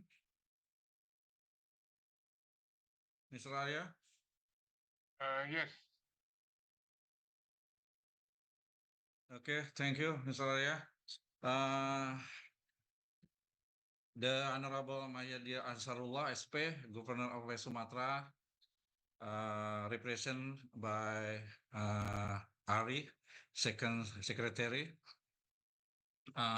Febrina Trisusila, SP, MSI, Head of the West Sumatra Agriculture Service, Dr. Abdul Aziz Ahmad, Indonesia Embassy in Saudi Arabia, Dr. Insinyur Indra Dwi PMS, Dean of the Faculty of Agriculture, Andalas University, Dr. Muhammad Abdul Latif Al-Nafisa, Dean of College of Food and Agriculture Sciences, King Saud University, Dinita Melani Sari, Chief Mande Harmain, all speaker and also all winner participants. Assalamualaikum warahmatullahi wabarakatuh. Good morning, good afternoon. I hope everyone is well, and thank you for joining this webinar. At the beginning of this presentation, I would like to inform you that actually I'm not a date palm researcher. My scientific basis is an agronomist who does a lot of research on food crops. However, I also observed the development of date palms quite a lot in Indonesia because I'm the head of the plant tissue culture laboratory, and I'm often asked how to propagate date palm using tissue culture technique. On this good opportunity in this webinar, I will explain my experience in observing the development of date palm plantation, especially the development of date palm cultivation in West Sumatra. Honorable participant, date palm are plant that originally grow in arid areas with a dry climate. Dates are typical plant of the Middle East and typical food in the month of Ramadan as an opening meal for fasting. And according to data from Food and Agriculture Organization, Indonesia is one of the largest date importers in the world. In 2022, the volume of Indonesia date import will reach 60.35 thousand tons, the seventh largest globally. The import value that years reached around 1.35 trillion. Import of date occurs because Indonesia is not date producing country, while in the month of Ramadan, consumer demand for this fruit increases. Date palm cultivation in Indonesia could be the solution. However, can this plant be grown in Indonesia? Several types of date can grow in tropical area, such as in Thailand, and of course in our country. And tropical date palm cultivation in Indonesia, in particular, is still in its early stages of development. Ladies and gentlemen, date palm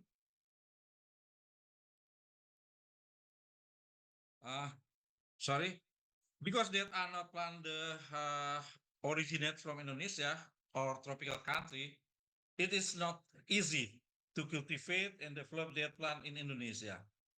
Differences in climate and soil type are the biggest challenges.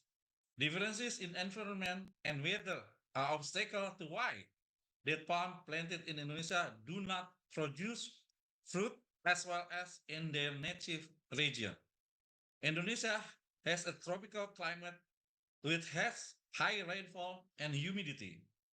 The Ministry of Agriculture states that date plant can grow in several regions of Indonesia and that have even become one of the commodities supported by the Directorate General of Horticulture. Some areas that have potential to grow dates are Eastern Indonesia as NTT and NTB because the climate is relatively dry and doesn't rain much. There are three ways that date plant can grow in Indonesia. First, date come from date seed imported into Indonesia, and the seed grow naturally or are planted. Second, date plant come from seed from various wood laboratories, which are developed through commercial date palm plantation, so that they can produce female type seed rather than male type. The goal is to increase the productivity of dates. However, these two methods have problems with weather conditions in Indonesia.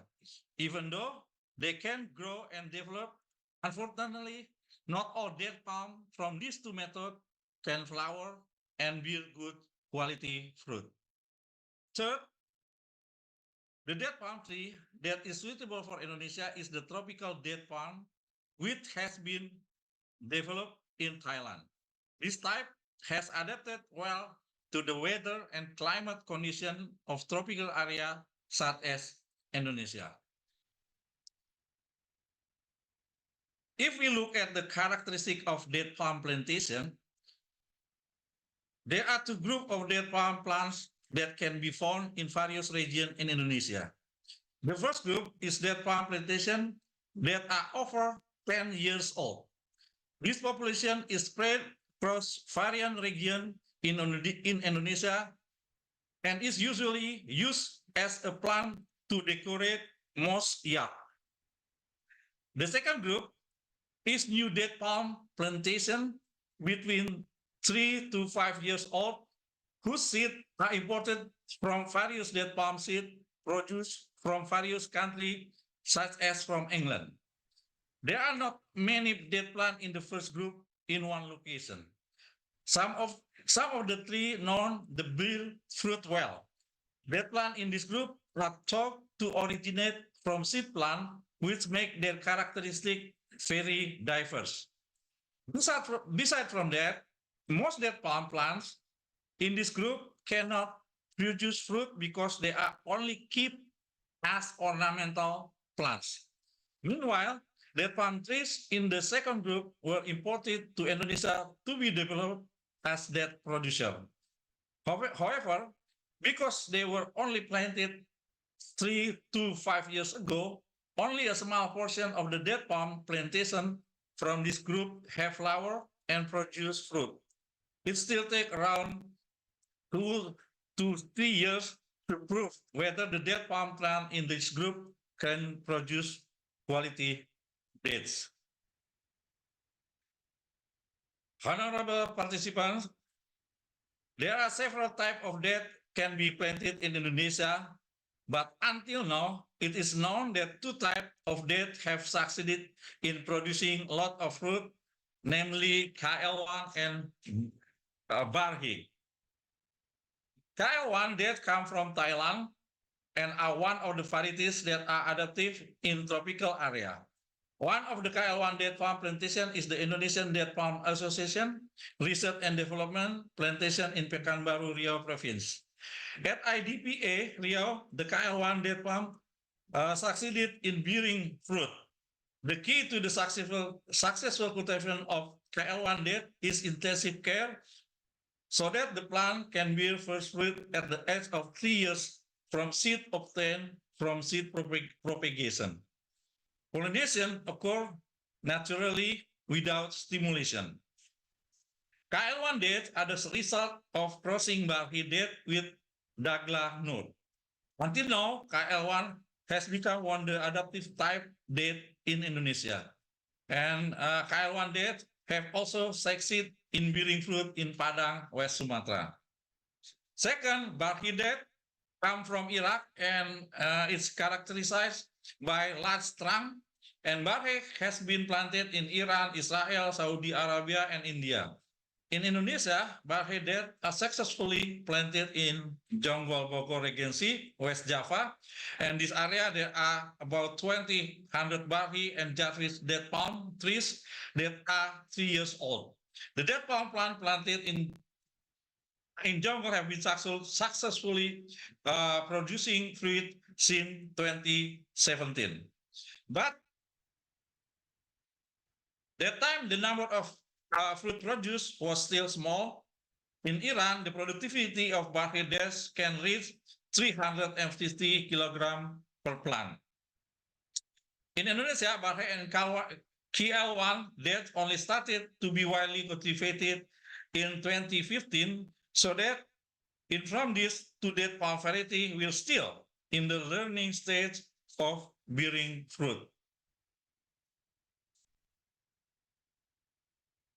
From various information I have received so far, 4 locations are trying to develop date palm in form of gardens, Pasuruan, Magetan, Riau, and Aceh. There is also an entrepreneur who has tried to develop a date palm plantation in North Sumatra. They may also be pioneering development in date palm development in various other locations in Indonesia, because in recent years, many date palm seeds resulting from tissue culture have been imported from various countries, as well as date palm seed resulting from sowing seed from Thailand to Indonesia. This makes the development of date palm plantation that have been imported to Indonesia very interesting to see in the next 4 to 5 years. How about date plantation in West Sumatra? Next, I will tell you about the dates in Padang. In Padang city, there are no date palm plantation in large quantity. Most of the date palm plant in Padang grow in mosya or in residential yard.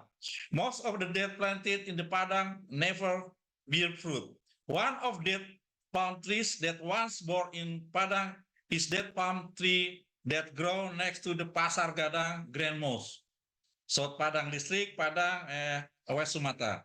The tree come from the seed planted around 2009. At first, there were 2 dead palms, but one of 3 could not survive.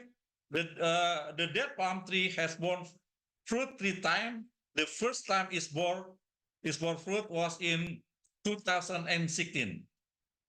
Because only one plant grow and can bear fruit, it is suspected that this death is hermaphroditic.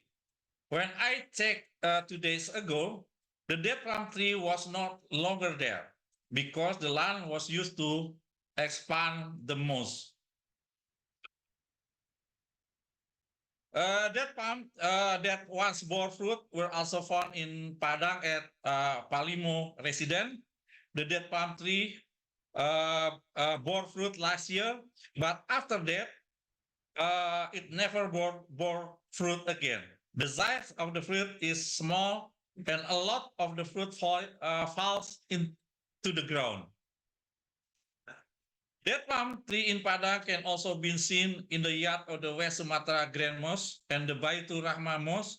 It is quite large inside, but there is no information yet whether the dead palm ever bears fruit. In the front of yard of Wanda's office on Jalan Sudirman, Padang, a flowering bed also found. In Pariaman, precisely at the Kata Beach Flower Garden, Taluk Village, South Pariaman District, in 2021, 100 dead palm trees seed were planted. This initial planting was started by the mayor of Pariaman, Jenius Umar, who private this and head of the Social Welfare Section of Regional Secretariat of Regional Secretariat of Pariaman, who provide this dead palm tree seedling. And this seeds came from Mecca during Umrah several years ago.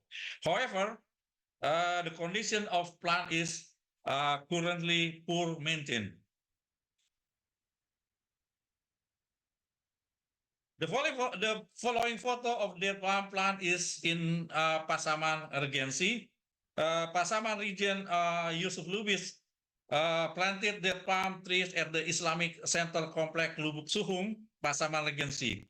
The type of dead planted is Barhi, which come from tissue culture seeds in England. Apart from that, dead palm seed will also be planted in yard of several mosques in the Lubuk Suhung. The following photo is dead palm planting carried out in Padang Panjang. Recently, 34 dead palm seeds were planted in the Islamic Center Mosque in Padang Panjang City. One of people in the Nagari Muara Junjung Regency has succeeded in cultivating dead palm plant. He started cultivating that in 2003 after returning from the Hajj. After the dead palm plant around 5 years old, 2 dead palm trees began to bear fruit until they finally entered the harvest period. Because the fruit is in the first stage, the size of the fruit is slightly smaller than the many days on the market, but it tastes no less sweet and is red. There is a little information about the existence of death in West Sumatra province.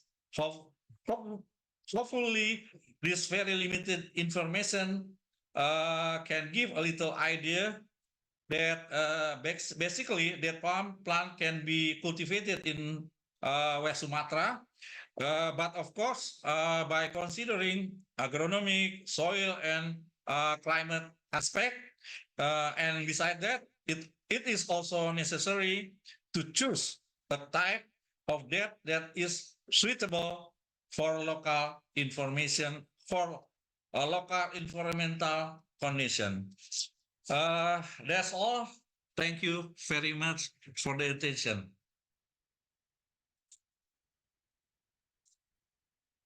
Back to you, Mr. Arya. Okay, thank you very much, Professor.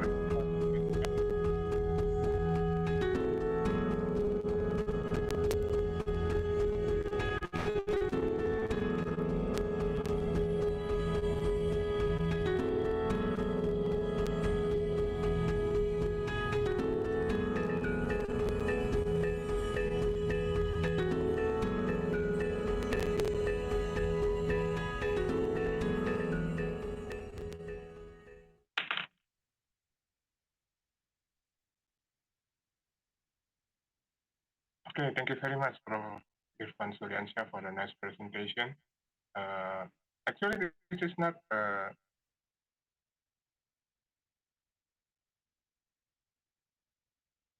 I cannot hear you, Mr. Arya.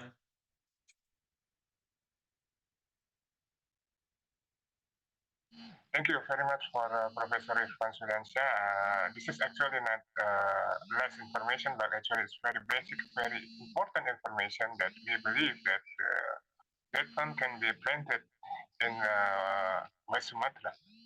But again, as you mentioned before, that there are several important points that should be considered. Okay, for the next presentation, inshallah, I will give a chance for Mr. Hendra. He is an expert in debt fund and also consultant, and he has a lot of experience about debt fund cultivation.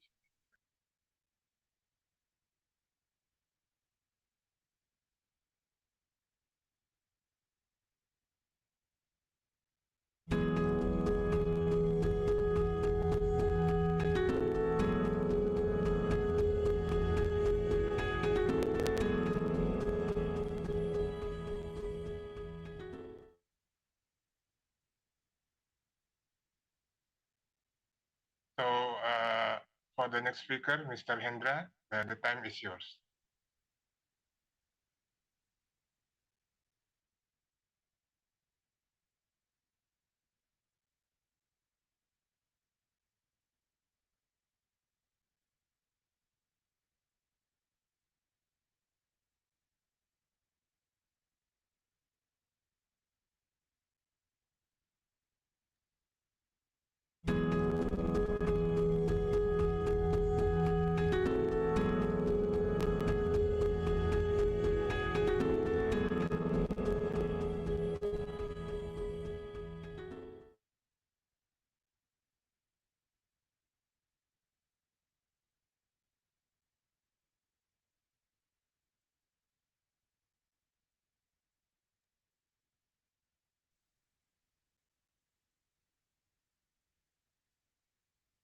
Okay.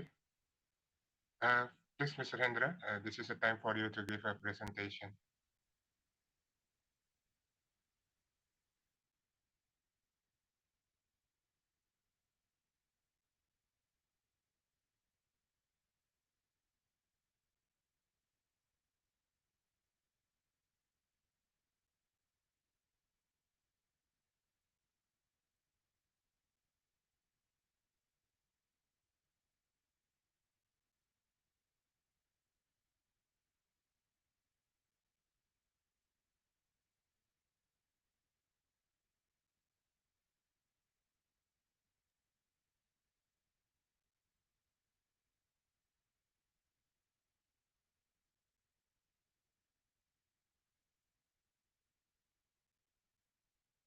Mr. Hendra, are you with us now?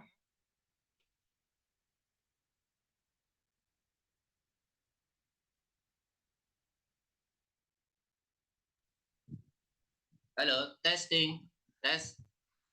1, 2, 3. Okay. Okay, Mr. Arya. Okay. Thank you, all of you. Assalamualaikum warahmatullahi wabarakatuh. Good morning, good afternoon, and good evening. Maybe now I'm just share about development debt palm cultivation in Indonesia, especially in West Sumatra. Many date palm in Indonesia development since 2015 with seed or with tissue culture or maybe for sunu or offshot from Saudi Arabia. But in Indonesia, small garden is successful development date palm cultivation. In near Sumatra, in Tanah Karo, is example is successful development date palm cultivation. One of in NTB, Lombok, maybe or in Java, in East Java, it's as successful. But generally, date palm in Indonesia not yet successful in orchard scale. Mr. Arya, can we share my presentation?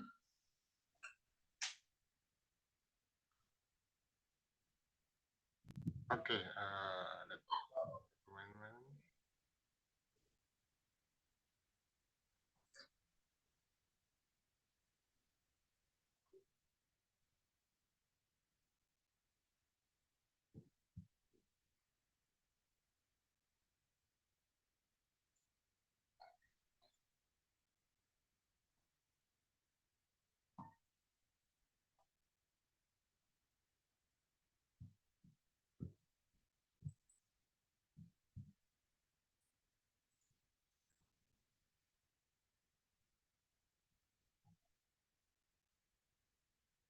Is ready my presentation?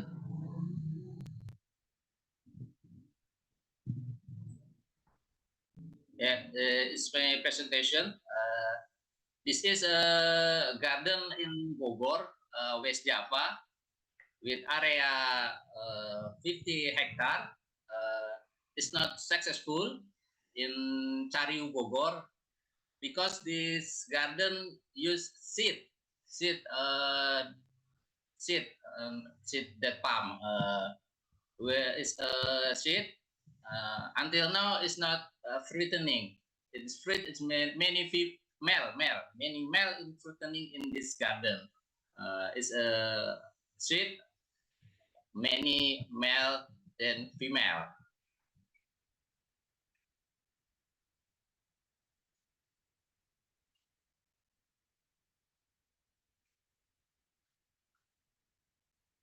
Many date palm in Indonesia we find in near around region, maybe in office, in mosque, in street.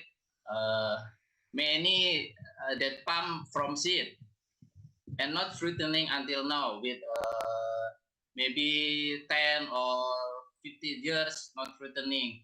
If that are fruiting male like this. Jadi kadang kita menemukan banyak pohon kurma di jalan-jalan atau di masjid atau di depan kantor. Usianya sudah lama, sekitar 10 year or 15 year, 15, bahkan sampai ada yang 20 years, 20 tahun, tapi banyak yang tidak berbunga.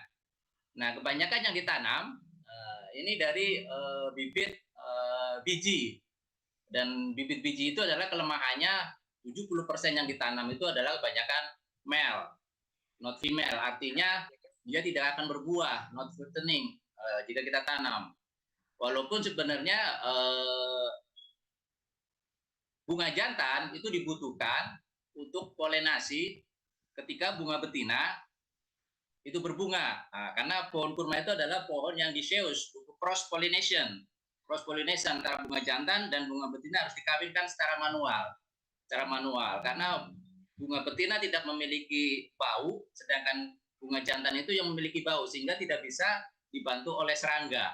Dan kelemahannya pohon kurma ini adalah tidak berbunga serentak antara male dan female. Artinya apa? Male flower and female flower tidak akan keluar bersamaan. Dia ada jeda waktu antara 2 sampai 3 bulan. Nah, inilah yang perlu diketahui, dan ini banyak tidak dipelajari dengan baik oleh para petani dan pekebun, sehingga mereka tanam di masjid hanya sebagai landscape aja, sebagai hiasan, bukan untuk produce, bukan untuk kebun skala bisnis komersial garden. Jadi sebagai tanaman hias seperti tanaman palem seperti yang lainnya.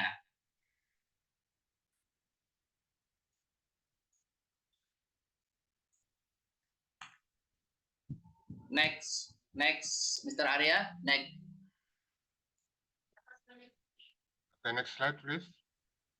I can. It's very slowly.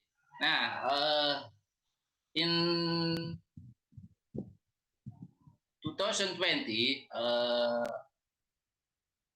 from Asosiasi Petani Kurma Indonesia atau IPA, Indonesia Date Palm Association, itu mengadakan sensus pohon-pohon kurma yang sudah ditanam di seluruh Indonesia sejak 2015. Karena sejak 2015 Asosiasi Petani Kurma Indonesia sudah mengedukasi para petani dan pekebun yang secara mandiri itu menanam atau mengebunkan pohon kurma. Ada kabar yang bagus dari Sabang sampai Merauke itu kurma date palm itu sudah bisa berbunga dan berbuah dengan baik di Indonesia. Artinya tidak ada masalah, tidak ada isu besar kalau kurma tidak bisa berbuah. Nah, tapi itu baru skala sporadis, artinya belum skala kebun yang besar. Ya, hanya 1, 2 atau dalam satu kebun hanya kurang dari 10 pohon yang berbuah, walaupun itu memakai bibit kultur jaringan yang sudah diidentifikasi sejak awal is female. Jadi memang ada tantangan di sini, big challenge dalam development cultivation in Indonesia, kecuali di daerah-daerah yang iklimnya agroklimatnya cocok dan sesuai, yaitu di daerah Lombok, Sumbawa, dan NTT. Nanti di bawah akan kita jelaskan. Nah, kenapa di daerah-daerah seperti itu di bawah 5 tahun kurma bisa berbunga dan berbuah dengan baik, sementara di daerah-daerah lain, misalnya mungkin di West Sumatra, because West Sumatra is tropical, iklimnya adalah tropical dengan curah hujan yang sangat tinggi, dan kelembabannya juga tinggi, humidity-nya 80-90% ketika musim hujan, ketika musim kemarau masih di atas 60-70%. Ini adalah big challenge development date palm in West Sumatra. We must find a region in West Sumatra yang cocok lokasinya, agroklimatnya. Jadi jangan menyamaratakan semua bisa ditanam, semua bisa berbunga dan berbuah. Ini adalah kesalahan yang harus kita hindari di awal, karena ada pepatah yang mengatakan gagal merencanakan kegagalan itu sendiri. Jadi memang harus kita survei daerah-daerah mana di West Sumatra yang cocok untuk pengembangan budidaya kurma. Jadi tidak asal kita tanam, ya buktinya yang Profesor Irfan Suliansah sudah paparkan, di Padang itu banyak, di Sumatera itu small dan garden date palm, tapi tidak sesuai dengan apa yang diharapkan. Artinya apa? Inilah masalah yang harus kita benahi. Kenapa? Di Sumatera, khususnya di Padang, itu sudah banyak kebun kurma, tapi tidak sesuai dengan apa yang kita harapkan.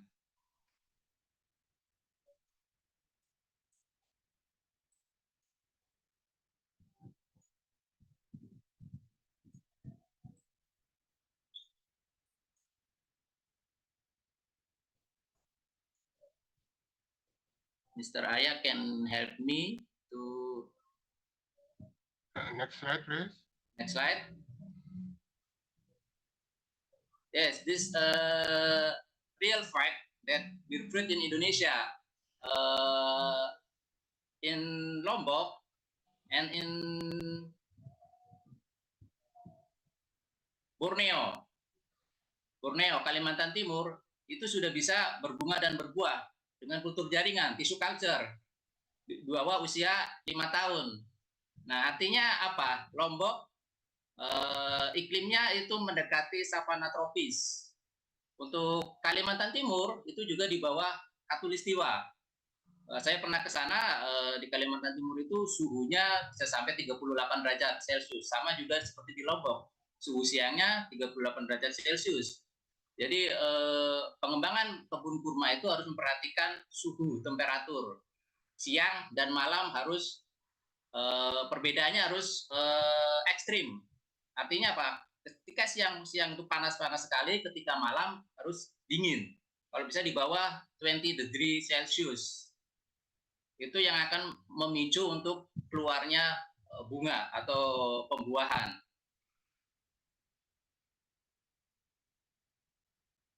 Next, Mr. Arya.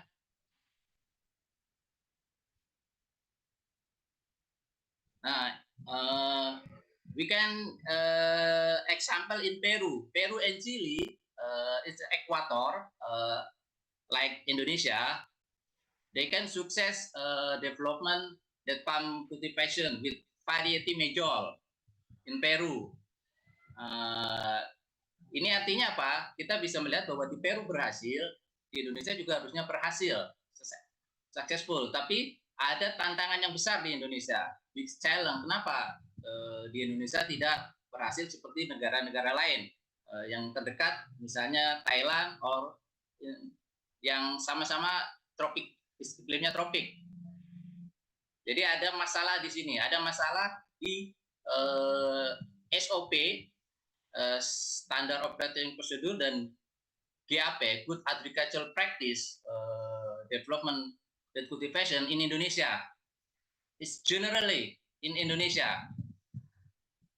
Jadi di Indonesia itu mereka menanam kurma, tanam seperti kelapa, tanam tinggal sudah, pupuk awal sudah. Nah, jadi ada masalah di sini untuk SOP yang harus dijalankan di perkebunan kurma, karena kurma itu berbeda dengan tanaman-tanaman yang sudah adaptif di Indonesia. Karena date palm is an introduction plant from arid area to tropical. Thailand development kurma, date palm butuh waktu, Mr. Kolak itu 19 tahun. Kebetulan saya pernah ke kebunnya beliau 19 tahun untuk sukses berhasil development date palm in Thailand. Next, Mr. Arya. Is example Majol garden in Peru with tropical climate. Artinya apa? Di Peru bisa berhasil dengan iklim yang tropis, dan yang dikembangkan itu adalah Majol. Majol itu membutuhkan suhu yang sangat kering. Nah, Peru bisa berhasil. Nah, makanya kita Indonesia juga harus belajar kenapa di negara-negara bisa berhasil, tetapi di Indonesia kita sudah development science 2015 not successful.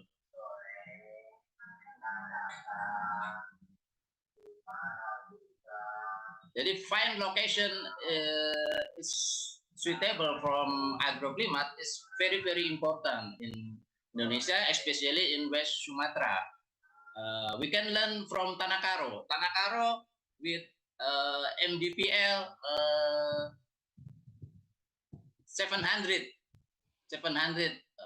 dengan agroclimate is ya pegunungan. Itu sudah sukses walaupun hanya 1,5 hektar.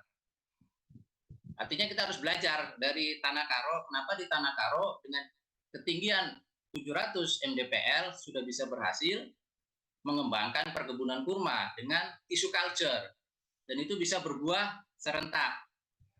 Sedangkan di Padang itu ada di Padang itu di kota Pak Irfan itu ada tissue culture yang sudah berbunga itu di perumahan milik anggota dari Asosiasi Petani Kurma, sudah bisa berbuah tapi hanya satu pohon, belum skala kebun.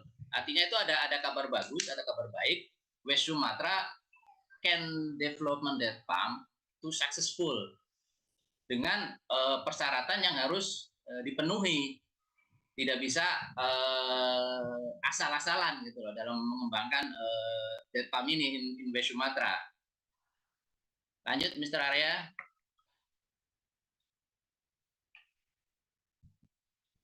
Nah, we can look West Sumatra dengan wet climate in 2024 record rain 390 mm per day. It's very high, and humidity is 70 until 80%. It's big challenge for date palm cultivation in West Sumatra. Jadi tidak bisa semua daerah di Sumatera ini untuk bisa dijadikan kebun. Nah, kita harus melihat iklim yang tepat di West Sumatra itu daerah mana yang untuk bisa dikembangkan agar baik dan successful date palm cultivation. Tipe tanah land soil in Sumatra is very different with Java, with Lombok. It's big challenge. More in Sumatra, type land soil is PMK, podzolic merah kuning. Ini ada tanah-tanah yang sangat liat ketika musim hujan dan sangat-sangat keras ketika musim kemarau, di mana akar kurma itu tidak bisa berkembang dengan baik. Ketika akar tidak bisa berkembang dengan baik, dia hanya tumbuh saja dan tidak bisa berbuah dengan baik.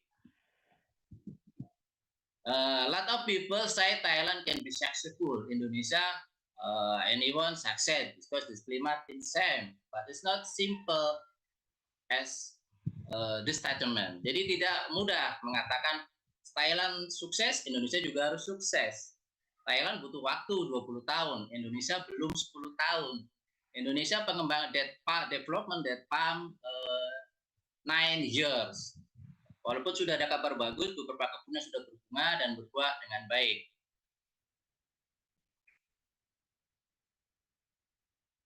Lanjut, Mr. Arya. Nah, this suitable agroclimate for date palm in Indonesia. This according to Koppen climate in Indonesia, separate climate type AF, AW, AM, C, and D. Nah, the type AF dan AM found in the western central and northern region of Indonesia, such as West Java, Sumatera, Kalimantan, and North Sulawesi. Type AF and AM is humidity high, rainy, and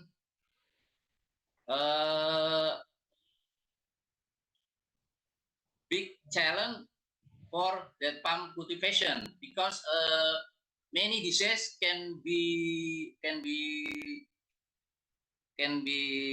akan muncul banyak penyakit ketika ditanam di yang tingkat hujannya tinggi dan tingkat kelembabannya juga tinggi. Iklim Koppen yang ketiga adalah AW. Found in Indonesia, which is located near the mainland of Australia, such as the area West Nusa Tenggara, Sumbawa, Timor, Aru Island, Irian Jaya in Merauke, and East Java. Tipe AW ini adalah yang curah hujannya sangat rendah dan kelembabannya juga rendah, antara 40 sampai 50, walaupun belum sampai 30. Kalau 30 akan lebih bagus.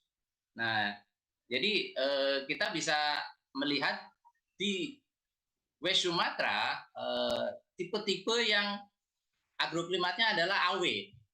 Kalau saya memilih di dekat pantai, karena Sumatera Barat memiliki garis pantai yang sangat panjang. Jadi itu sangat potensial development date palm in Line Beach, West Sumatra. Itu satu location yang menurut saya sangat bagus untuk pengembangan budidaya kurma di Sumatera Barat. Second, in near Mount Marapi. Mount Marapi with land soil volcanic is very good for date palm cultivation because high porosity with high porosity and in night the temperature is very low. Jadi di Gunung Merapi, sekitar Gunung Merapi, kabupaten sekitar Gunung Merapi itu sangat potensial untuk pengembangan budidaya kurma karena tanahnya adalah tanah vulkanik. Sama seperti di Lombok. Lombok itu tanah vulkanik dari Gunung Rinjani, Sumbawa juga tanah vulkanik. Nah, ini sangat cocok. Jadi di Sumatera Barat itu sepanjang garis pantai dan di sekitar Gunung Merapi karena tanahnya adalah tanah vulkanik dan ketika malam itu suhunya sangat dingin, bisa di bawah 20 derajat Celcius. Karena syarat untuk kurma berbunga itu adalah suhu dingin di bawah 20 derajat Celcius. Kalau yang C dan D itu adalah hutan tropis. Itu bisa kita abaikan. Lanjut, Mr. Arya. Nah, it's a good news for West Sumatra. Sumatera adalah daerah yang rentan bencana tsunami, gempa. Nah, kita menemukan kasus di Palu di 2018 itu terjadi tsunami Palu. Semua pohon di tepi pantai itu habis. Yang bertahan itu adalah pohon kurma. Jadi it's good news for West Sumatra to develop date palm in beach. Di sepanjang garis pantai Sumatera dan pulau-pulau di luar Sumatera yang menghadap ke Samudra Hindia, pantai-pantainya ditanami pohon kurma. Selain sebagai green belt penahan tsunami, iklimnya juga iklim pantai sangat cocok. Iklim pantai sangat cocok untuk pengembangan kurma. Ini berdasarkan pengalaman kami survei di sepanjang pantai utara Jawa. Di pantai utara Jawa, mulai dari Cilegon sampai ke Jawa Timur, banyak pohon kurma dari biji itu berbuah tanpa pemupukan, tanpa apapun. Artinya dibiarkan saja. Banyak yang berbuah. Di bawah 5 tahun, banyak, Mr. Arya. Jadi garis pantai ini sangat potensial development date palm cultivation in West Sumatra. Lanjut, Mr. Arya.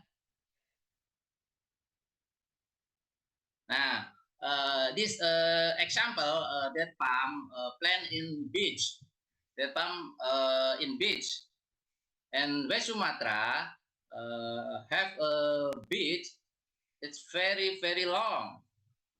Garis pantainya sangat panjang, Sumatera Barat. Jadi itu bisa dijadikan untuk uji coba pengembangan kurma di dekat pantai, karena iklimnya mendekati iklim yang AW, savana tropis.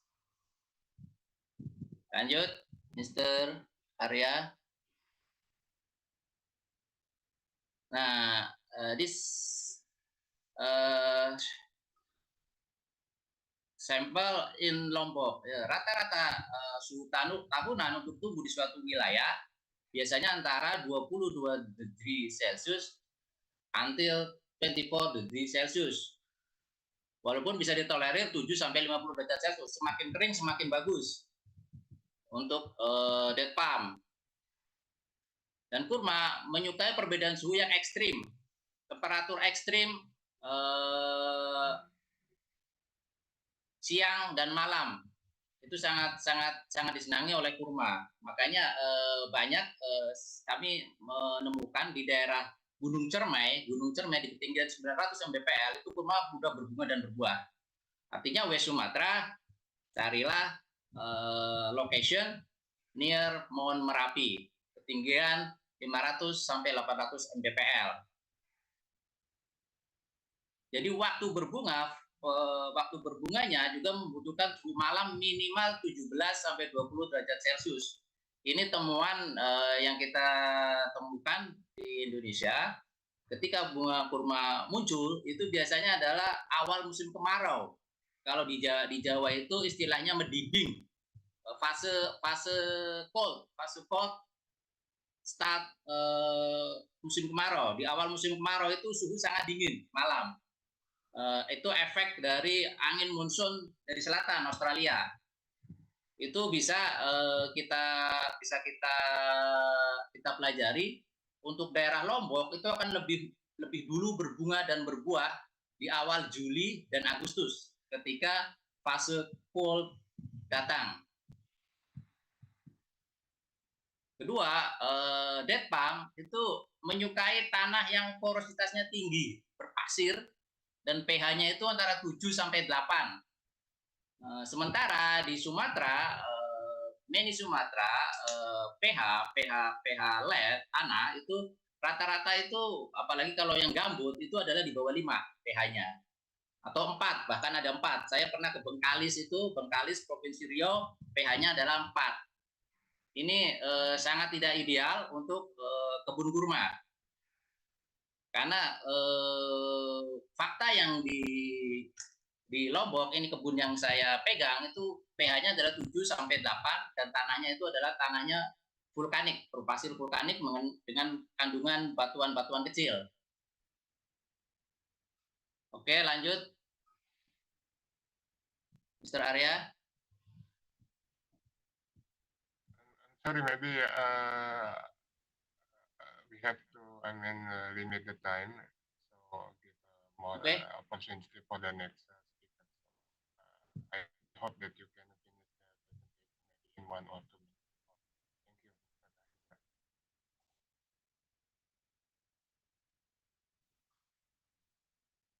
you. This example in Kota Padang. In Kota Padang, one tissue culture can be fruitening in Padang. And this in Tanah Karo. Tanah Karo with high MDPL,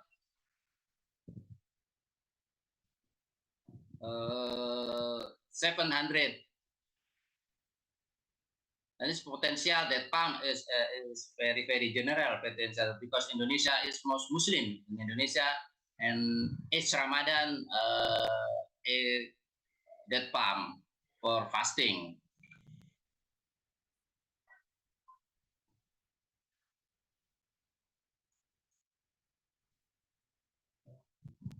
This kind that sweet in root of that palm varieties are suitable for humidity tropical climate. Number 1, Barhi, Edahan, Fat, Honezi, Kodrowi, Sesi, Sukari, Ajwa, Degletnur, and Majol the last. Why Majol the last? Because Majol need high temperature di siang hari dan dingin, yang sangat dingin di malam hari. This is in Tanah Karo, this in Banten, in Cilegon, this in Aceh. Tissue culture, female from this kind of seed of sort, maybe a seed,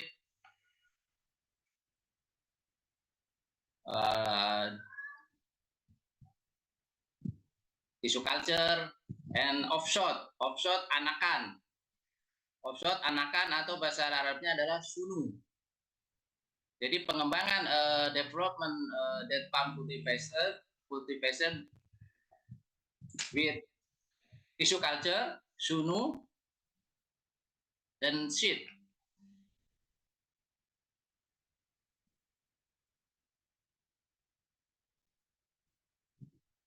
And seed have segregation 60%.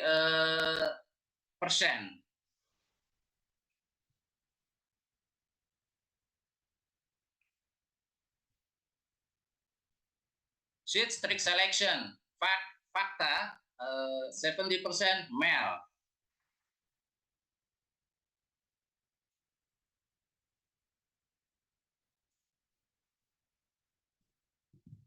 The best choice is tissue culture because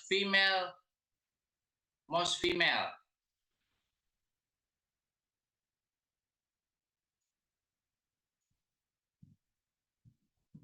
Next. Indonesia depend on import tissue culture from UEA, from England, and from Thailand.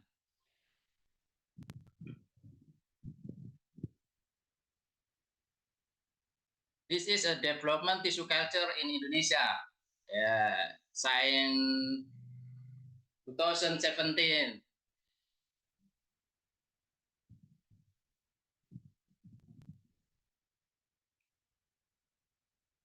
Offshore, the tree is offshore for development that cultivation. But offshore is very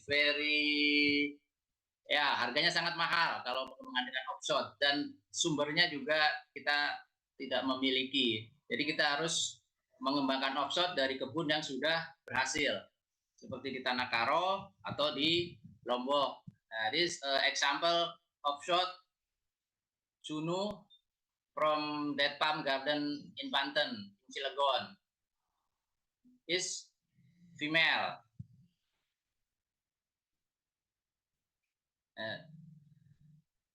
Is offshore Sunu female.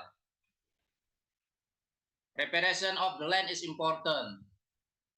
Development that palm preparation land is important. Next, maintenance and fertilization is very important in developing that palm. Rata-rata petani dan pekebun tanam kurma, tanam setelah itu dikasih pupuk di awal, kemudian ditinggal. Irigasinya tidak diperhatikan dengan baik.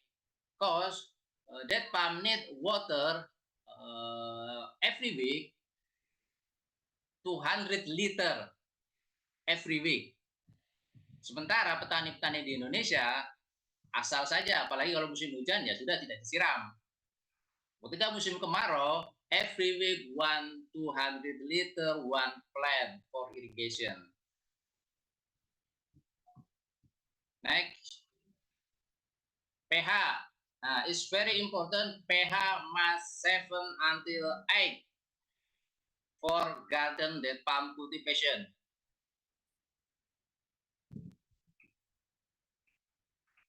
Pest control and plant protection. This kumbang tanduk, oric test.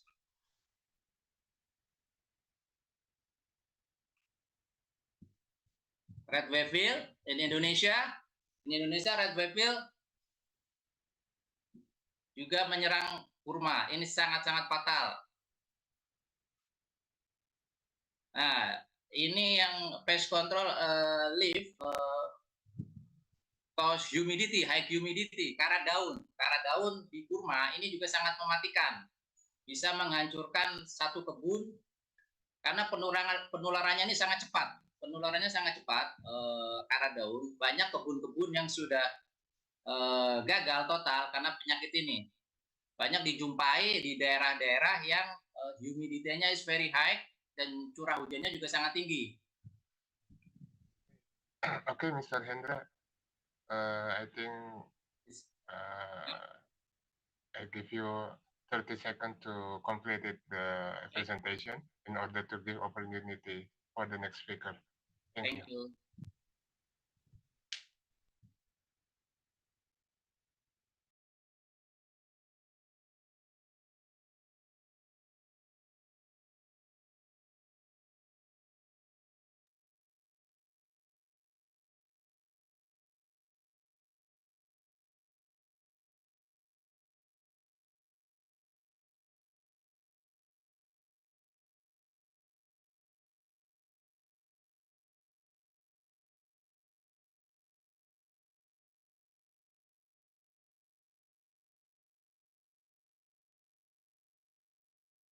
Okay, I think that's the presentation from Mr. Hendra. So, mashallah, is very a lot of information from A to Z, but I'm sorry that I will have to limit the presentation in order to give time for the next speaker. And thank you for Mr. Hasbi to helping me in, for the slide presentation. And then for the next speaker, I would like to give a time for the Professor Dr. Abdurrahman Saad Al Dawood for his speaker about the challenge about the fundamental information for date palm cultivation and production, a critical point for a success of date palm cultivation. Before he delivers his presentation, I would like to show her CV. Please, Mr. Asbi, to show her CV.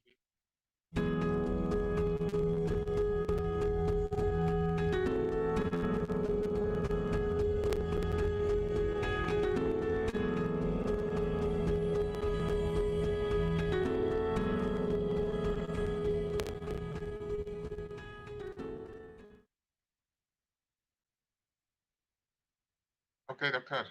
Now it's time for you to deliver your presentation.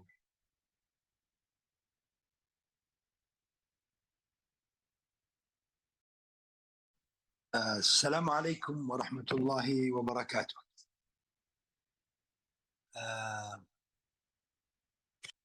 I say to everyone from here in Saudi Arabia, we have morning. So I say Sabah al Khair, Salamat Bagi, good morning. And to my people in Indonesia, I say Masa al Khair, Salamat Sayang, good afternoon. Date palms is a challenging topic. The most question we have to ask now, can we plant date palms in Indonesia as a plant, as an ornamental plant? Of course, it is proven that you can. Having a green plant is possible. Now, this green plant is a monodic plant, meaning that it has only one meristemic point that it grows from. If you cut the head, the plant dies. It doesn't branch like the die-cuts plants. That's an issue. Each leaf that has, we call it a compound leaf. And this compound leaf, let me try to make it, okay, shift F5. Okay, is it clear now?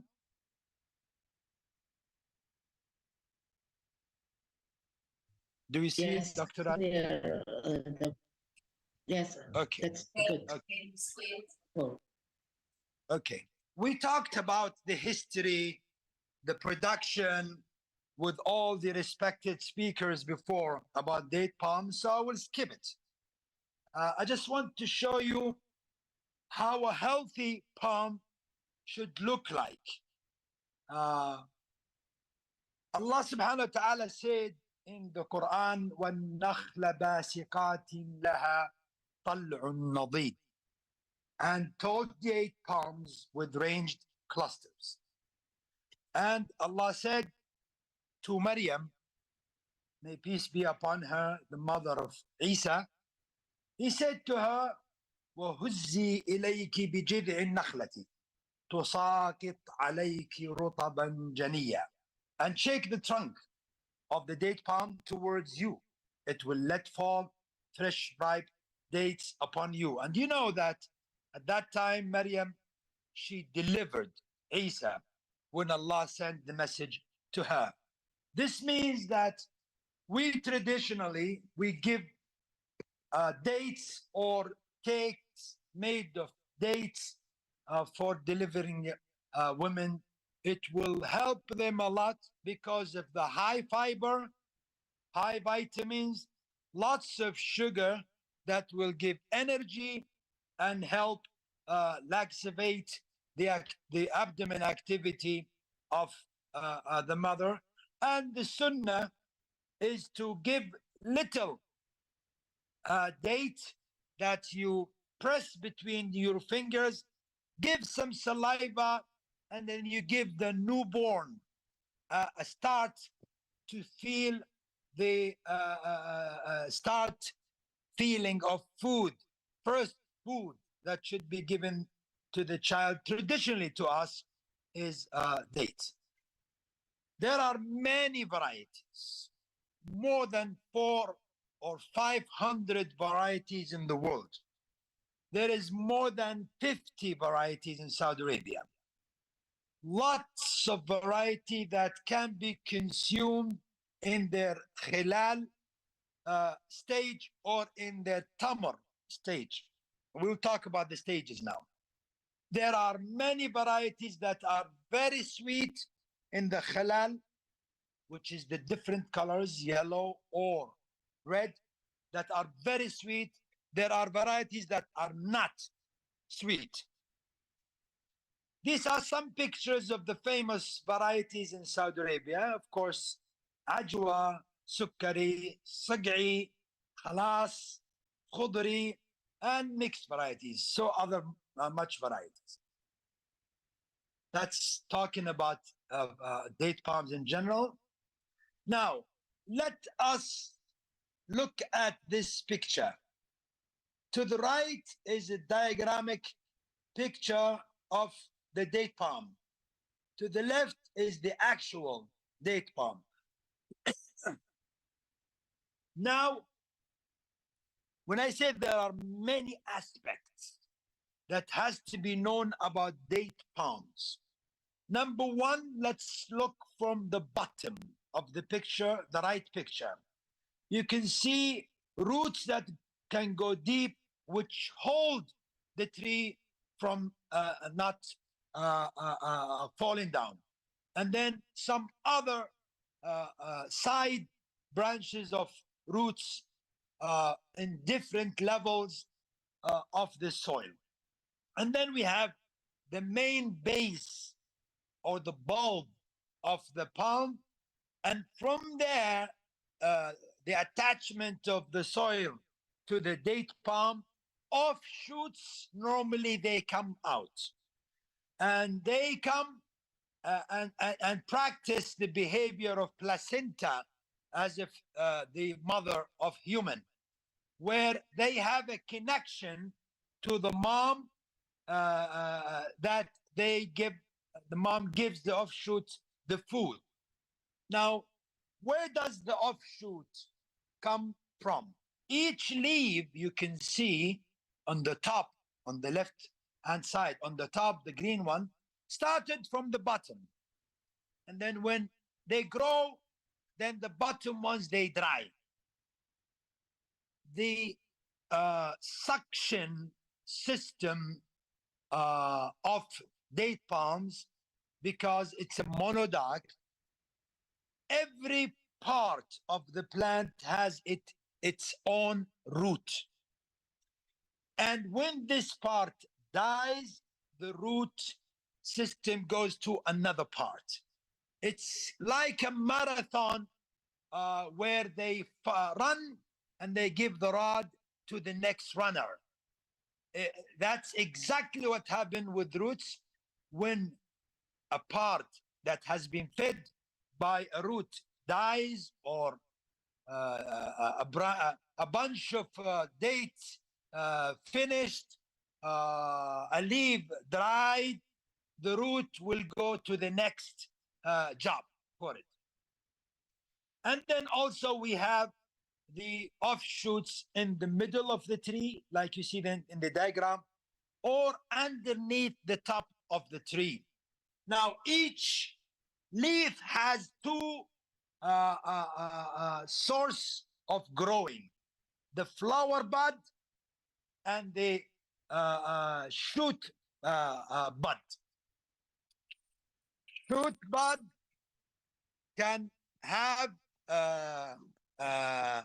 offshoots, and flower bud can produce the fruit. Now, if offshoot is produced and you remove that offshoot, no other offshoots will come from this bud. If the fruit, the flower bud makes the flowering, and you harvest the dates, you take the bunch out, no other fruit bud will grow from that leaf axil. That's why next year it's going to be the next ones up that will produce fruit, and then the next one up that will produce fruit. Of course, every year there is 3 layers or 4 layers of leaves that will produce fruits. Now, we don't want to talk about irrigation and fertilization and pests, because this is a big topic and needs to be taught through trainings for those who will work and plant date palm plants. It's a big topic and very important topic. The most important topic is temperature. I will repeat, the most important thing is temperature. And then after that, whatever reason, no problem. Let us ask this question. Can we plant date palms in Indonesia? Yes, we can plant it everywhere. Everywhere. Will they produce fruit everywhere? No. They will not produce fruit everywhere. Why? Because of the temperature. Okay? Under 18 centigrade temperature, the plant will not produce fruits. Not fruits, will not produce flowers, will not produce, the flowering bud will not grow. I hope this is very clear.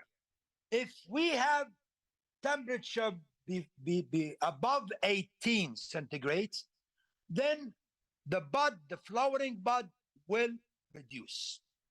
Okay? Remember, the flowering, we don't call it, okay, we call it the source of fruit punch. The source of fruit punch, when you harvest this year, normally in Saudi Arabia, we harvest the dry dates starting August until October. The new a bunch of dates, the enclosed brown sheet is already started to grow in September, or maybe sometimes in August.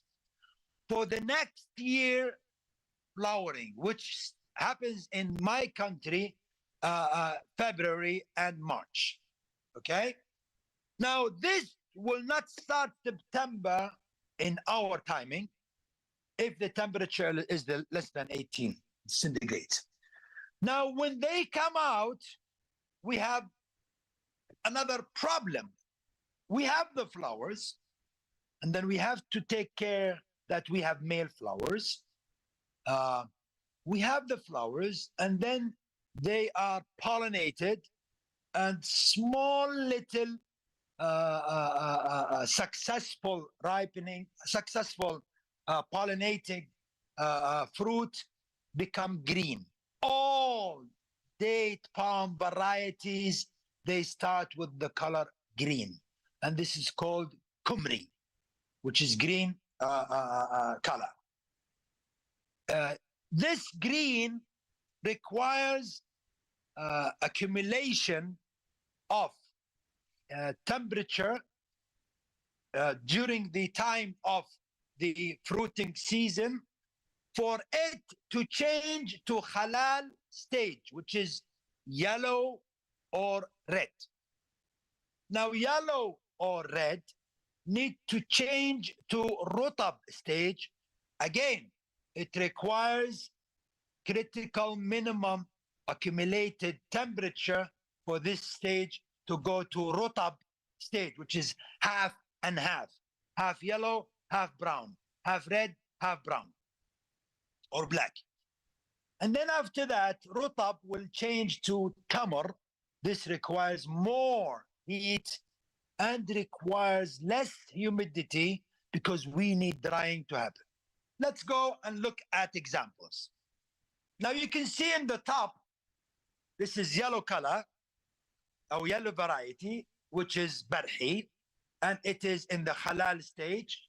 And you see in the bottom, another variety, it is Daglat Noor, if I'm not mistaken, and it is in the rutab stage or ripening rutab stage, but still not tamar stage, because tamar is a little bit drier than this. This is now kumri stage, where you can see the green color, and it will go after that to halal. Now notice, when you are successful to get the plant to bear fruit, meaning bear the bunch itself, then you are okay, and you pass the first critical threshold, which is 18. Now you will get the flowering, okay, and you will get the pollination, and there is lots of issue into pollination. I don't want to go in details. And then you go to kumri stage, like you see the green one. Now we can talk about this, but later, how to make big dates size-wise, small size-wise, sweet, less sweet, even with the same variety, by the control of water, pruning, and fertilizations. This is now the halal stage, which is yellow, and some varieties you can consume them in this stage, and they're sweet and nice. I will give you after the lecture some list that I made of the sweet varieties, of the yellows varieties, and the red varieties.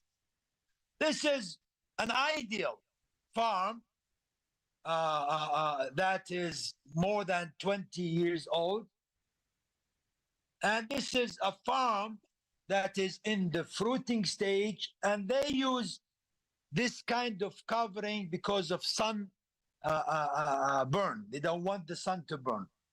We have to think in Indonesia to make halal stage, red and yellow stage, go to rutab and tamar stage by some kind of covering of the fruit bunch.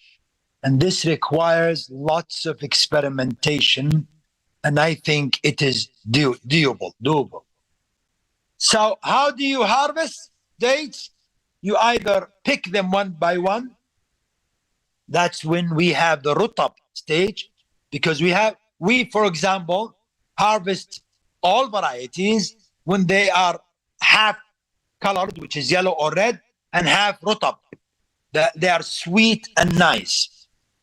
Now, just to review, we have the kumri before. This is the barhi variety. And then we have the halal to the left, and then partially rutab in the middle, and rutab in the right. And then after it is tamar, which is dry form of barhi, which can be pressed and make a process, which can be even, doesn't need to be put in refrigeration. It will not spoil, but rutab stage, it will spoil if it's not safe in refrigeration. Here are an example of what I said to you. Yellow variety, barhi, honey, khudri, and red variety, abada, ayana. This is in California. And yellow mixed with red, like Daglat Noor and Majdoor. But the taste is all different. And an example of their tamar stage for the same varieties that I just told you now. Now you will have later to think of the harvesting system. And I advise Indonesia to always start from where the world have reached. All the technologies that are successful, all the techniques of tissue culturing, all the ways of agricultural practices. Don't reinvent the wheel. Don't start from zero. Start from wherever the other world have stopped. Again, another kind of picking, that's for the Majdul variety, and how they deal with it, and they have to make it dry. If tamar will happen in Indonesia by using special techniques, special drying methods should be done, and there are even published methods of drying dates in wet areas such as Indonesia. Or you can take the whole bunch and then just brush it and get the dates. Inshallah, Indonesia, we will see their packaging one day of dates produced in Indonesia, as it's done all over the world. Many varieties and many packaging that can be done for Indonesians. There are byproducts from date palms, so many of them that can be used. Even the dates themselves, either in halal, which is the green, kumri, which is the green stage, or halal, which is the yellow stage, or rutab, or tamar. They have byproducts that can be produced from them, like sugar, like ice creams, like pastes, like the use in bakeries. So many things, not only just consume dates. And sometimes cooking some varieties, because I am sure when you plant seeds in Indonesia, you will have new varieties.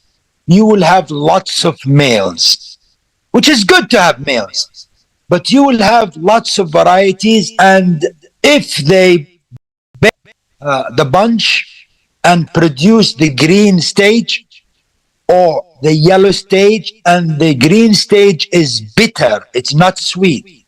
The yellow stage can be sweet, as some varieties, as I said, and can be bitter, not sweet. There is some kind of way of cooking these halal stage that will make them edible if they are better.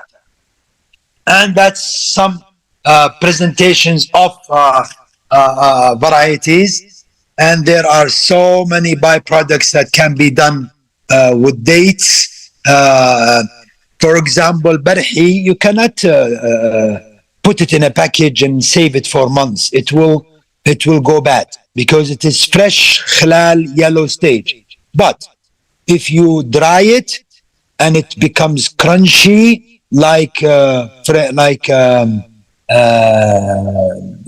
children that they eat potato chips and so on, you can make it out of barhi and you can mix it with nuts and so on.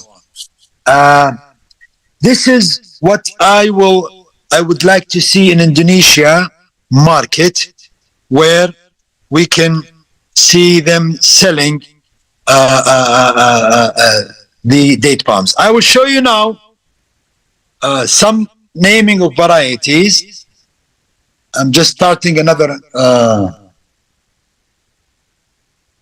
screen. I hope it happens. Okay, I opened another one. Good. Now I go here. I just want to tell you that in I don't know if you can see it. Hold on, sorry. In 2019, you can see this Kosi Korma. We started a group with some farmers, because we had a project just like the Sumatran project, but it was in Kalimantan, where they have a plan to have a big farm in East Kalimantan. And I brought with me legally tissue cultured barhi from Saudi Arabia, 4 tissue cultured plants. 2 of them were given to the governor of Kalimantan. I think it's the governor. And 2 of them were taken to Jakarta. I'm not sure whether it's only Jawa Tengah or Jawa Barat or Jawa Timur. But anyway, I have 4. This is the first offshoot you can see here. And then you can see that we are following these offshoots. Is it clear, Dr. Andy? You can see the offshoots? Yes, Andy, Dr. Andy. Yes. Arya, you can see it. Okay.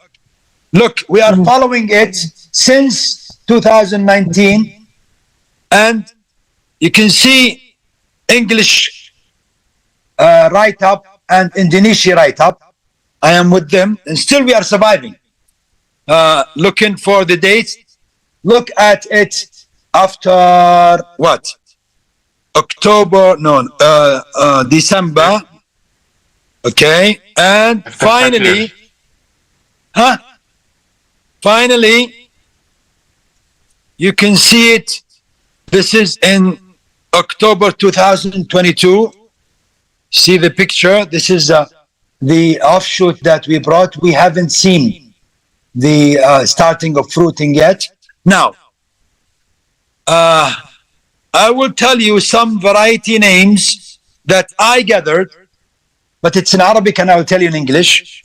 The yellow varieties are Barhi, Asabi al-Arus from Iraq, Dhufr al-Ghazal from Iraq, Al-Jalli from Saudi Arabia, Al-Jawzi al-Asfar from Iraq and Kuwait, Al-Hallawi from Al-Ahwaz and Iraq and Kuwait, Nabtat Salma in Saudi Arabia, Hayil, Al-Mini'iyya in Saudi Arabia, Aneza, Al-Ashgar from Iraq and Al-Ahwaz and Kuwait, Al-Hasawi from Iraq and Ahwaz and in Kuwait, Al-Qaeda in Saudi Arabia and in Yanbu' in Saudi Arabia, Al-Duhan are in Al-Ahwaz and Kuwait,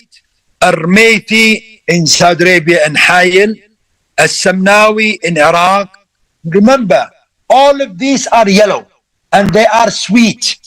So all of them are potential candidates for getting an offshoot, real offshoot legally from these countries, take it to a tissue culture, registered and certified tissue culture lab in Indonesia, and produce thousands from this variety. Just make sure that the fruit of it is sweet, because some variety, although they're yellow, although they're known to be sweet, some are sweet, some are sweeter.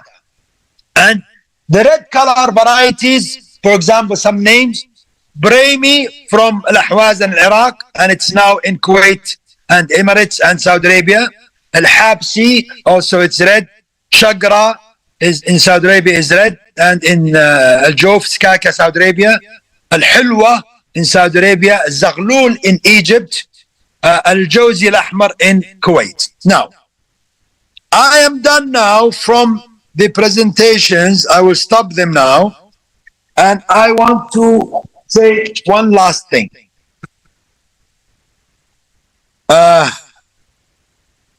Okay. For fruiting with different stages to be successful in any place in Indonesia, we have to do thorough from old records and current records of environmental records, starting with temperature, humidity, rain, soil type, if possible, elevation. When we have this data, we can easily stick it into a model that can predict for me through the GIS of this data collected area, the optimum areas to plant date palms in Indonesia, and to know exactly this area will produce the bunch in the green only. This area will produce the bunch in the yellow or the red.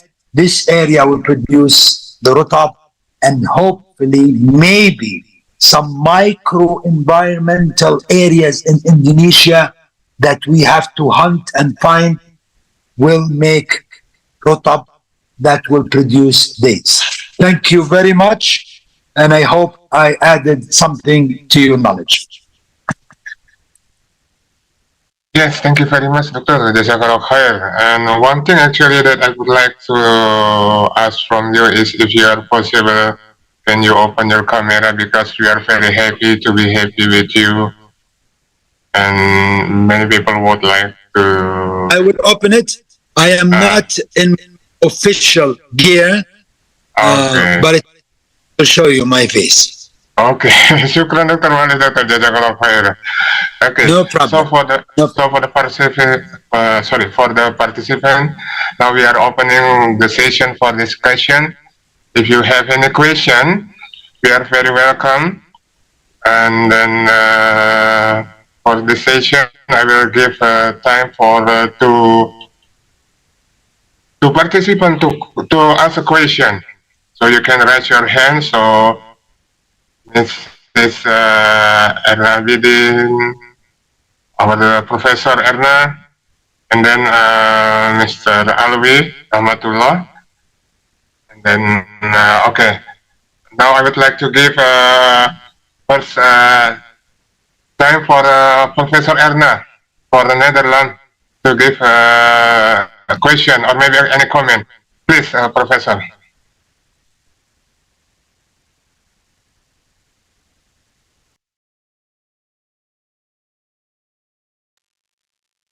Yeah, Professor sorry Erna, I just already Okay. Assalamualaikum warahmatullahi wabarakatuh. And my name is Erna Abidin, and we have the NGO from the Netherlands as a headquarter, and most of the time we are working in Africa. But at this moment, I'm in the Netherlands. I just want to ask, just for clarification, about the tissue culture. This tissue culture mostly produce female plants. And as I understood from Professor Abdul Rahman Saad also, we could take that from offshore. Just make, if I'm wrong, and probably correct me. So then that's why we could select the female plants. Now, once we are growing the female plants in the plantation, do we need to grow the male plants to get the pollen, or we can buy or we can import the pollen to fertilize the plant itself to produce date palms? So this is, I like to know about this a little bit more. Maybe I missed the explanation. Thank you very much. I understand this question is directed to me. Number one, tissue culture is always taken in all plants from the tip meristemic active cells to get another plant from that. It's like if we go into a flower now plant and cut a stick from the plant and then put it in the soil, it will have a new plant. What you're taking is a bunch of cells, so many of them, called this little stick from the plant. That's in the plants that are diodax. But monodax only have one meristemic for each plant. We take it either from the mother because we want to make sure that this variety with this color, with this sweetness, with this characters is what we need. So we take cells from the meristemic area, okay? And then there is a process to make them propagate to thousands and millions of cells, and then we separate offshoot, not offshoot, but plants, small plantings, or let's call them cluster of cells that will eventually produce a plant, and there is a process of it. If you use male plant, you will get male plant. If you use female plant, you will get female plant. Not only that, if you use a plant that is barhi, you will get a plant that is barhi. A plant that is majdul, you will get a plant that is majdul. Not only that, specifically, if it has this character, it will produce this character. It is just copy-paste. Number one. Number two, for the second question, I forgot it. What is the second question?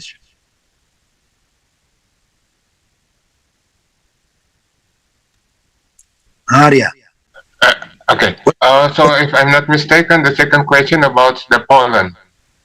Can we, without growing the female tree, can we use the pollen, for example, from let's say available pollen in commercial, such as like that? Okay. It's a they call it two-home plant, the date palms. There is a female and there is a male.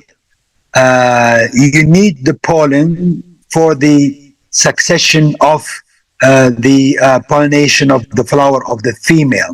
It can be done by air, by birds, by insects, but not that effective. Some varieties are easily pollinated if you have surrounding males in the farm and females inside. Some varieties, without pollinating them, they will be pollinated by air. Can you buy pollen from countries? Yes, you can. Now they are selling packets of pollen, okay? But why you need to do that? If you have a place that dates are produced in Indonesia, just plant any seeds. You will normally have 50 males and 50 females. You will use the 50 males to pollinate, and the 50 females, you will use it to select for new unknown varieties that might be good, or at least you leave it as ornamentals.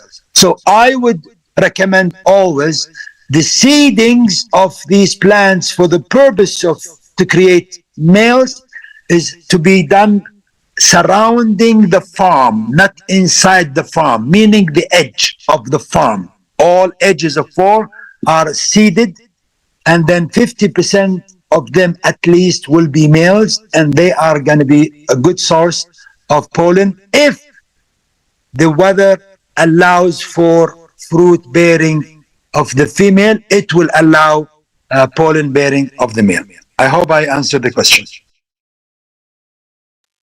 Prof. Erna, is it okay for you for the question answer for the Prof. Daud? May I add the answer? Okay, Father Prof. Irfan. Okay.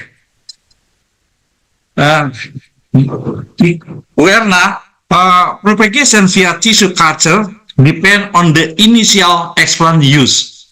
The initial explant use is generally part of a somatic cell, so that if it is multiplied, what is produced will definitely match the original explant. If it is a female will be produced. If it is male, a male will be produced. Propagation through tissue culture is the same as we do propagation through vegetative parts such as cutting or graft. Okay, thank you. Okay, You know, thank you can I add something, Dr. Arya? Yes, yes, Father, Doctor. You know, we have to be very careful with tissue culture. Tissue culture is a critical process. Requires very high care because there is a lot of chemicals and hormones involved to encourage these somatic cells to replicate. Mutation can happen. Now, there's two kinds of tissue culture source. It can be from vegetative tissues or or meristemic somatic, or from the flowers themselves. There is like vegetative or flowering bud.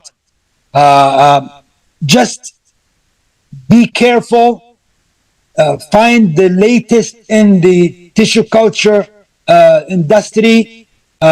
Empower and train a specialist to do this job, because you know what?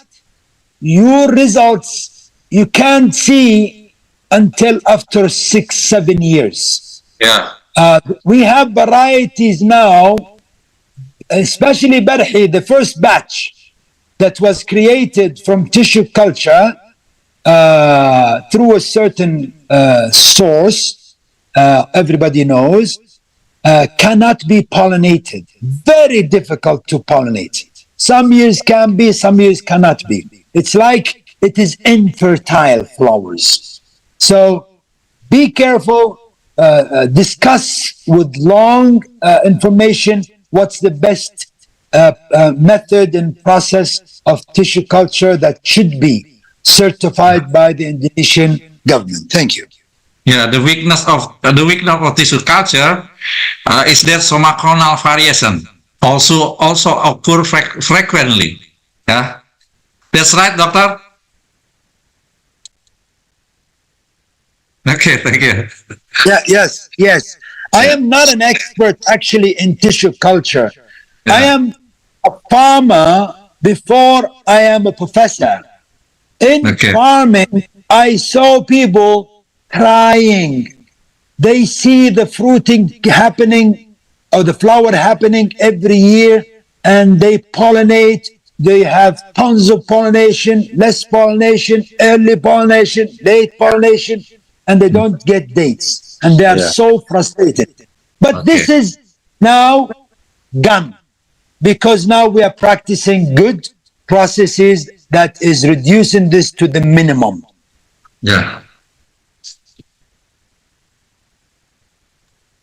Okay, thank you very much.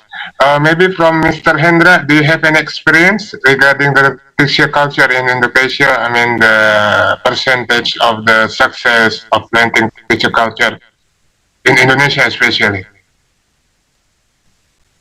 Okay, thank you, Mr. Arya.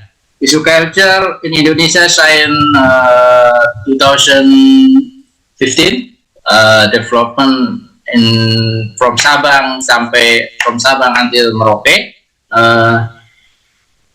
It's successful. One garden in Tanah Karo, North Sumatra, is successful. In another, in Lombok, it's Lombok garden successful. In East Kalimantan, Tanah Grogot is successful with tissue culture, but it's separate tissue culture in Indonesia. Generally, tissue culture in Indonesia not successful. This is a big challenge how to tissue culture good successful in Indonesia. In Aceh successful. In Aceh successful. 4 region in Indonesia: Aceh, Tanah Karo, North Sumatra, East Lombok, and East Kalimantan. Tissue culture is successful. In another region, not yet successful, but it's a big challenge, or maybe many problem in the land, many problem in agroclimate. This is many problem in drying, many problem in irrigation. When I survey the garden tissue culture in South Sumatra, separated to several, maybe more or less 10 plant from tissue culture is sexual fruiting and fruit. Maybe from that side. Okay, Mr. Hendra, thank you very much for the information. Doctor. If I may say, we have to differentiate between the plant producing fruit or not, so we call it successful, and the mutation that happens because of some processes of tissue culture. The mutation, it's not related to whether the plant will produce fruit or not. This is weather condition dependent. It is not an issue of tissue culture. Yes. Now, if you plant tissue culture plant and it have mutation and you can see the flower coming and you put the pollen and it doesn't produce dates, that's one of the problems. That's not called successful or not successful. It is genetic, not weather, genetic issue. Now, again, there can be, you see, mutation can happen in the DNA or some genes, sometimes deformation of plants, sometimes some tissue culture plants have many offshoots in the head of the mother. Many offshoots, because maybe some kind of effect of hormonal that caused these offshoots to come. It was annoying the farmer by always removing the offshoot from the head of the mother. These are the kind of things that might happen, and I think the vegetative tissue used for tissue culture reduced this issue a lot. Now, the success of the dates producing date palm khurma is related to weather, not related to genetic.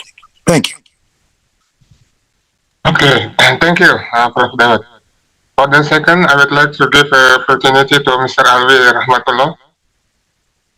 Please, Mr. Alwi. After that, Mrs. Desi. Thank you.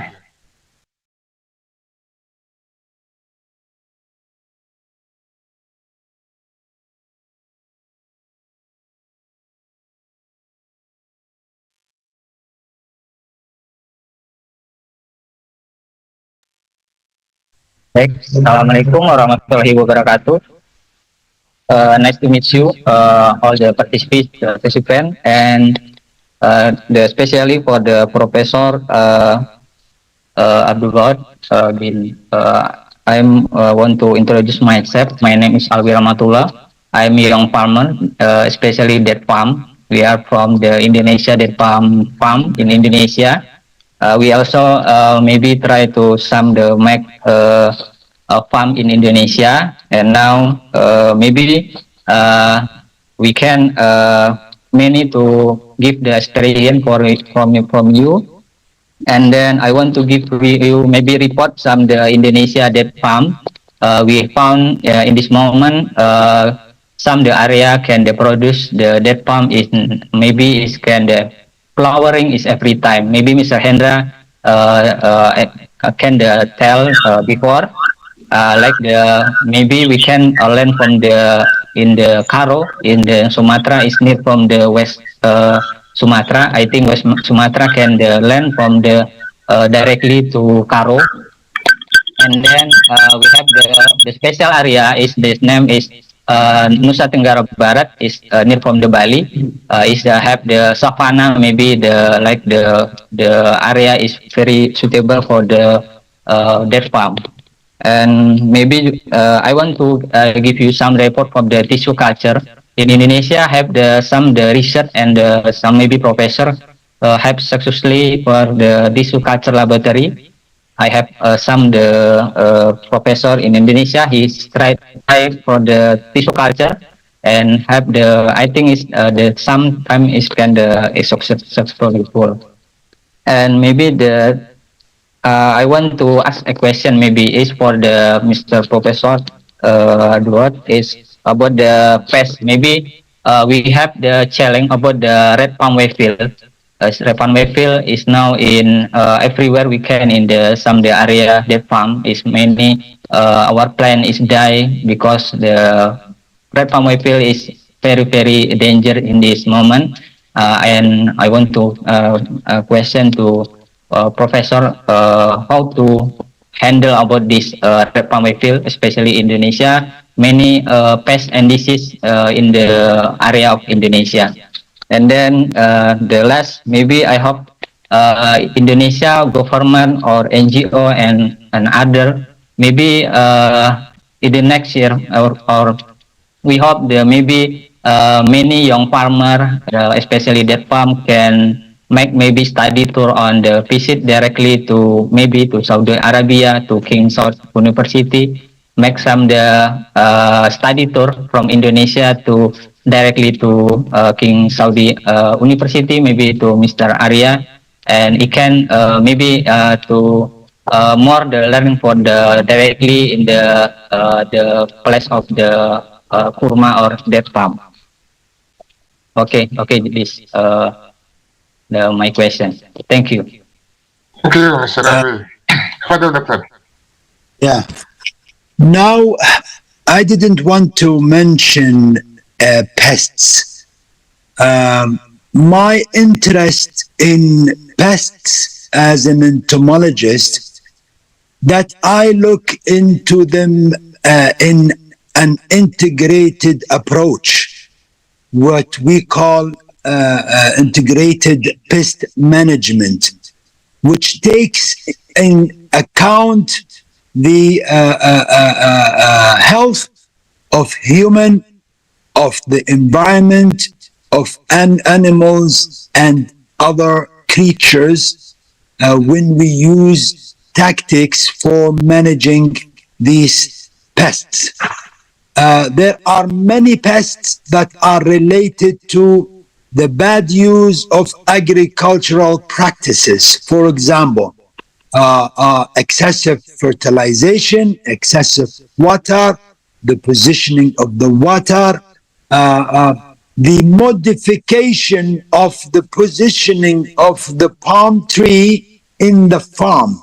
If you have, for example, a rainy season and it's always flooded, we can always increase the position of the date palm, number one, from the soil level, and we can have drenches on the right, left of the farm, the line of palms, so that we can drain excess water and direct it to canals that it will take it back to the river, for example.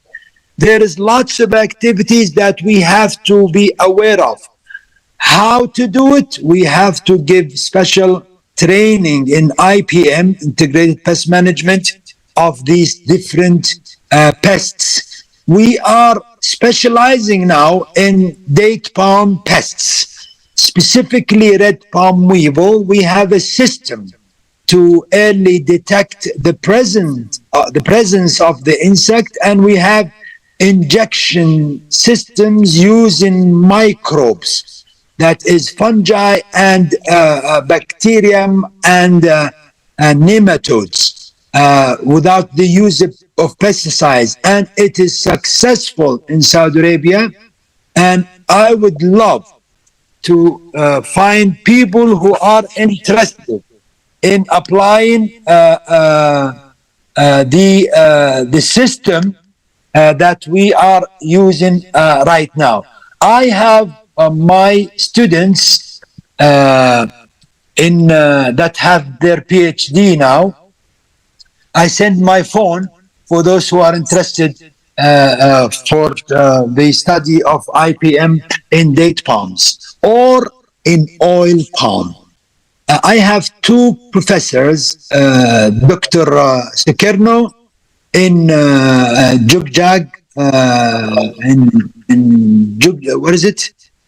What's the university? And Gajah Mada University. Gajah Mada University. Gajah Mada University, and Dr. Alan Sofan, and we're still working together. But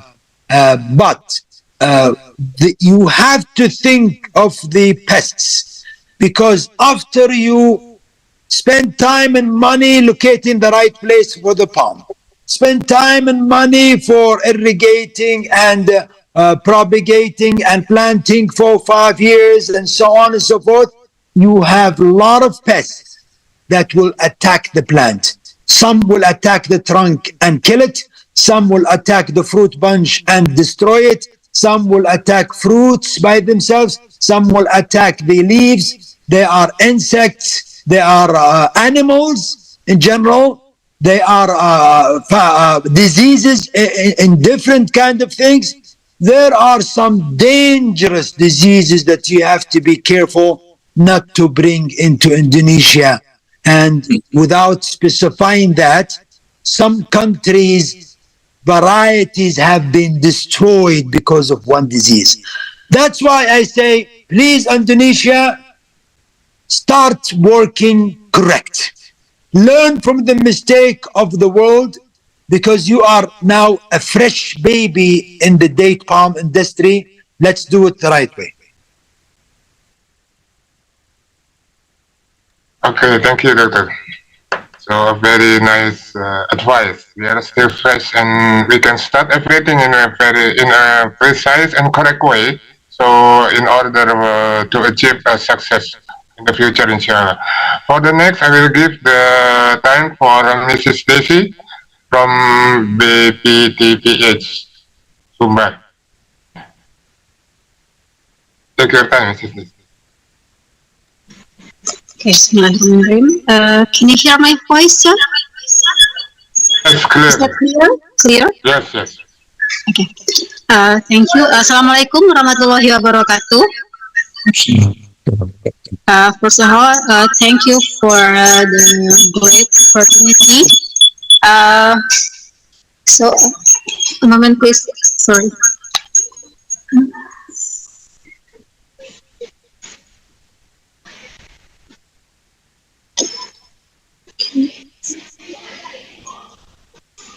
So, thank you for the chance. Let me introduce myself. My name is Desi Ratna. I work at Agriculture Department, West Sumatra Province, in Plant Protection Unit.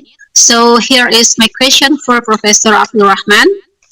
Professor, actually, you just answered a part of my questions about integrated pest management, IPM. So, I would like to can you share with us through your experience in Saudi Arabia, what is the main problem, the major pest and plant disease in that farm in Saudi Arabia, and can you share us how much the impact of pest and plant disease in yield loss? And also for IPM in West Sumatra, for example, we also apply IPM for rice field. For example, we use Befaria, fungi, or Trichoderma, and the other biological control to apply the IPM. So, what about in Saudi Arabia for their palm? Can you share us your experience? Thank you. Okay, great question, actually. Now, when we say what is the most important pest of date palms, we have to think of two issues. We have to know what is the direct pest and the indirect pest. For example, my leaves are infested with scales, with dubas, omatitis, with borers. This is indirect pest because it's not causing damage to the product that I am selling, which is the fruit. Now, it's going to be direct pest if it feeds on the fruit itself, or if it feeds on the bunch of fruit, cutting the bunch of fruit, for example, Oryctes, or even scale insects on the fruit itself. Barhi can have scale insects, and you can't sell the fruit. All right. Now, what about red palm weevil? It infests the trunk, and if not treated, in 1 year you can lose the whole tree. This is dangerous pest. Okay. Oryctes, I call it a pest of negligence, a pest of bad practice of agriculture, because Oryctes larva feeds on, sorry to say, cow dung. It doesn't feed on plants. The Oryctes. Most what do you call it? Larva of Oryctes are decomposing material feeders. Okay, we rear them in the lab by the cow dung. All right. Now, if you irrigate a lot, if the water touches the bottom of the tree, if there is a lot of rain that will cause decay of the leaf buds, leaf axils, I mean, if there is any decay in the plant, the mother Oryctes will lay eggs in that decaying thing. So, what are we using for red palm weevil? We're using Bavaria, Metarhizium, and 4 or 3 species of nematodes local in Saudi Arabia. And all our strains are local in Saudi Arabia. Actually, we have a published paper. You can look at my ResearchGate. It's done by Dr. Koko. He's Indonesian. I think he's with us here in the talk. Where we compared the commercial Bavaria from Indonesia, local Bavaria and Metarhizium in Saudi Arabia, and the nematodes from a company in Europe, and local nematode in Saudi Arabia, and we have published in this work. It's working. I think you have you are nearer to clean farming. Your farmers are near to clean farming, and some of them are nearly can be called organic farmers, because buying pesticide is expensive, and this is good that it is expensive and the farmer cannot buy, so the farmer can have alternative methods. So what we do, or what we aim, is take the farm to nature. Look at the forest. Do we spray forests? Do we control insects and diseases in forests? We don't. That's why in the forest, plants are getting resistant. Plants that are susceptible, they die, and only the resistant and the tolerant species are surviving in the forest. So we have to do it in the farm. Don't plant monoculture. Even date palms, don't plant monoculture. Always have biodiversity of plants in your farm. Why? Because you resemble the forest. Always plant plants that have flowers that can give pollen and nectar to the parasitoids, insect parasitoids, and predators, because they feed on these plants, pollen and nectar, when their prey, the insect, the pest, is not there. So you have to create the harmonic environment, making your farm resemble the forest, so that you really apply IPM. And only we apply either microbial control or chemical control when the economic thresholds are reached only. Thank you, and I hope I answered your question. Okay, thank you, Doctor. There is one question from Dina Herfina. I would like to ask a question to our speaker. Is there any research or some information that can be used to identify the seed of date palm, if it is male or female seed? Thank you. Yeah. Maybe you can search Dr. Fahad Al-Garni. He is a professor at the College of Science in our university, King Saud University, in botany. Maybe Arya, I will get his number. I can give it to you, your number, and maybe we can search his ResearchGate page. I think he worked on can we differentiate between male and female. I think so, and I think he published. I am not sure, but I don't have an answer. But I think this is one of the scientists that have published in this field. Okay, Doctor. Thank you very much. And there is also a second question in Indonesian language. Maybe Mr. Hendra can help to answer this question. The question is there any, the cultivation for date palm is same like coconut or oil palm? So what is the difference?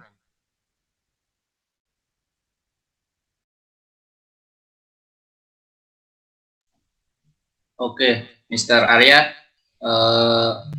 The first question is different male or female in seed.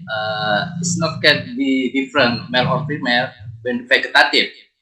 After the generative can flower muncul bunga, itu baru bisa dibedakan. Kalau dari seed, ya, bunga jantan dan bunga betina itu is different. Kalau jantan dia seperti bunga melati, kalau betina itu bulat-bulat. Itu kalau dari biji atau dari seed. Nah, untuk pertanyaan yang kedua, date palm it's like said is coconut is a different. Date palm cannot produce oil, but coconut cannot produce can produce oil. Date palm is fruit. It's different between date palm and coconut palm. How about the technique in cultivation, maybe in growing or something like that? Is there any significant difference between coconut and that palm? For example, for giving fertilizer, if I'm not mistaken, for oil palm, we should give fertilizer at least 1 in a year and very extensive fertilizer in the first 5 years. What about that palm? That palm, like same as oil date palm in fertilization, in irrigation, in agricultural practice, in pest control disease, it's same. It's same. Fertilizer, it's same in irrigation. That palm need more water, 200 liter every week. Oil palm also need more water. Yeah. Fertilizer in India 3 for fertilization. That palm and oil palm, I think it's like some because oil palm and that palm is masih satu family, palm masih satu family. Bedanya is different. Kalau oil palm produce oil, kalau that palm itu produce fruit.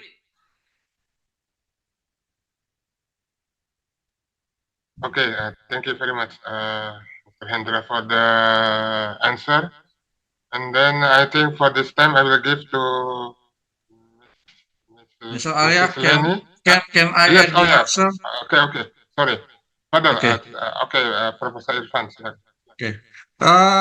To find out early whether our date palm is male or female, you can do with molecular analysis at the seedling stage.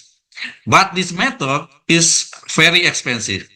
However, With this way, you will know earlier whether the seed will be female or male plant. Yeah, with the molecular analysis. Thank you. Okay, thank you, Prof. Irfan. Yeah, is And then, teknologi further? DNA, Mr. Arya, DNA test Okay. from seed. In Indonesia, DNA test sign 2018. We use DNA test for that palm from seed to get female or to get male. But is a percentage is 80%. Jadi masih ada error samplingnya di antara 20% ini. Jadi kemungkinan untuk menjadi jantan dan betina juga masih ada kemungkinan besarnya itu. Kecuali sudah keluar bunganya pasti. Nah, jadi walaupun DNA tes ya tetap aja namanya mesin itu pasti masih ada kekurangannya. Okay. If you don't mind, Dr. Doctor.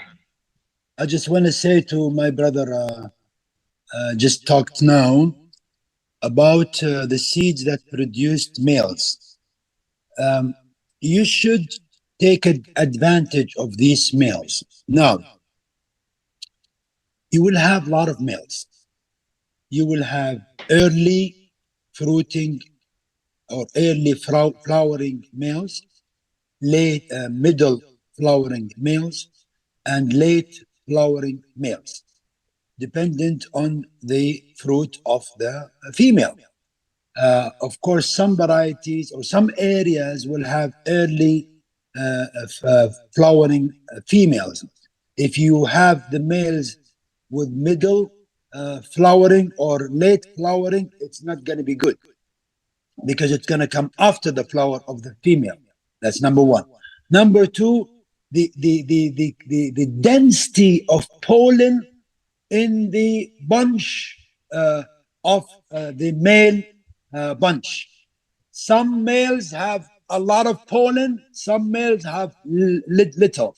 So I would advise you and others to have record and coding for each male you own. Make numbering, specifying this number can specify where it is, how old it is, and then you have a record that follows every year when is the emergence of the first bunch and the last emergence of the last bunch, date-wise, and compare it to the fruits. How much pollen was in that male? Was it successful in the pollination that you have done? Because finally, you have a chance that you got a male out of seeds, and 80%. Finally, you select, let's call it a strain of male, or we can call it variety of male that is best in density, a lot of pollen, and in the timing, early timing, late timing, which is going to be good business.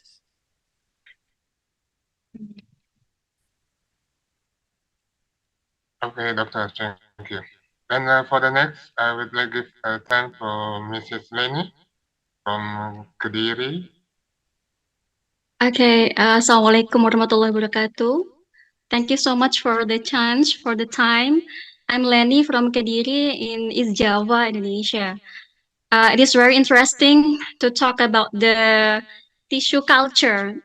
My questions to the professor that can be answered maybe like this. Is there any possibility of the gender mutation resulted from the process of tissue culture? I mean, for example, is it possible that the female parents produce male offspring or even produce the date palm with two sexes? I mean, like hermaphrodite. Is it possible or how's it? Thank you so much. That's my question. Thank you. Other doctor for the answer or explanation. If I'm meant, first of all, I'm not a tissue culture expert. But can I? Yes, do please, doctor. Come on. Further. Okay. Okay, First one. okay. Thank you for the question. The advantages of propagation through tissue culture is the high multiplication rate. And if there are no mutation or no somaclonal variation, then tissue culture propagation will be produced plant that are exactly the same as the plant being propagated. However, we also have to be careful because propagation through tissue culture also has weakness, especially if mutation occurs. So the seed that will be produced will not be the same as the initial propagation material. Yeah, that's the mutation can be happen in tissue culture multiplication. That's all. Oh, okay. Can I, doctor? Okay. So it is possible if the male parents produce the female parents, but maybe you can give me like what is that? The proposition, how many percent it can be happen, or what factor that can make it happen? Yes, it could occur, but the mutation, you know mutation. Yeah, the possibility mutation is we cannot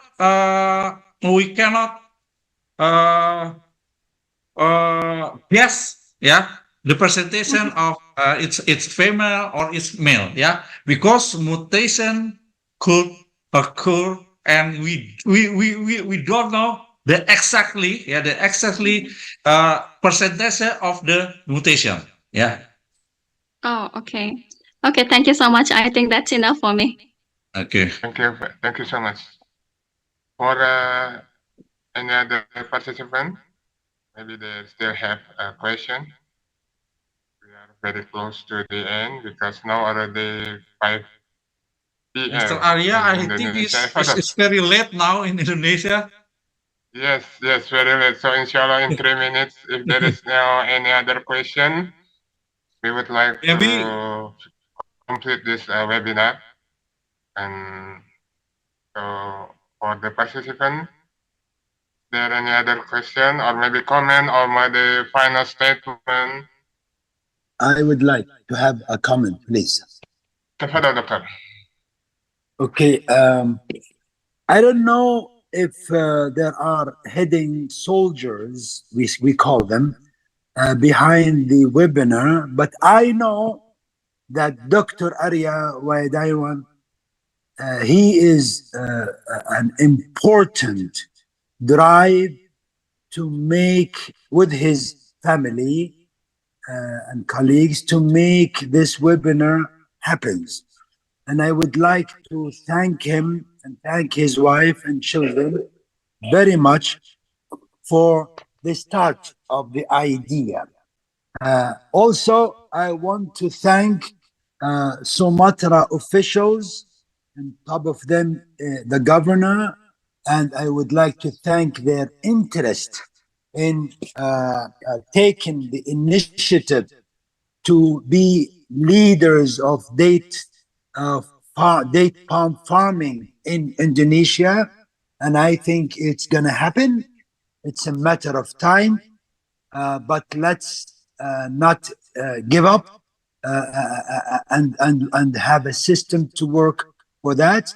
And also I thank my colleagues that have shared their knowledge with us here, and thank those who were listeners. And I really am impressed on the management and the arrangements in a short notice per se to do this wonderful webinar. And I can see from the speakers that we have participants from all over the world and all over Indonesia. And this is really great. I can only say terima kasih. It was a great pleasure for me to be with you. Okay, thank you very much, Doctor. Maybe from Mande Haramain for a final statement. Okay, thank you very much, Mr. Arya Widyawanda, and also our speaker, Professor Aldaud, Professor Irfan, and Professor inshallah one day, Hendra, Mr. Hendra, and our my what is it? Dan juga terima kasih, thank you very much for West Sumatra Province government official, especially Mrs. Rina. But the last, the end of our discussion, maybe this is like a homework for us, especially to Dr. Professor Daud. Professor Daud, in order to support date palm cultivation, especially in Indonesia, especially in West Sumatra, will you and King Saud University provide the support system for this? Maybe we can make a real collaboration after this.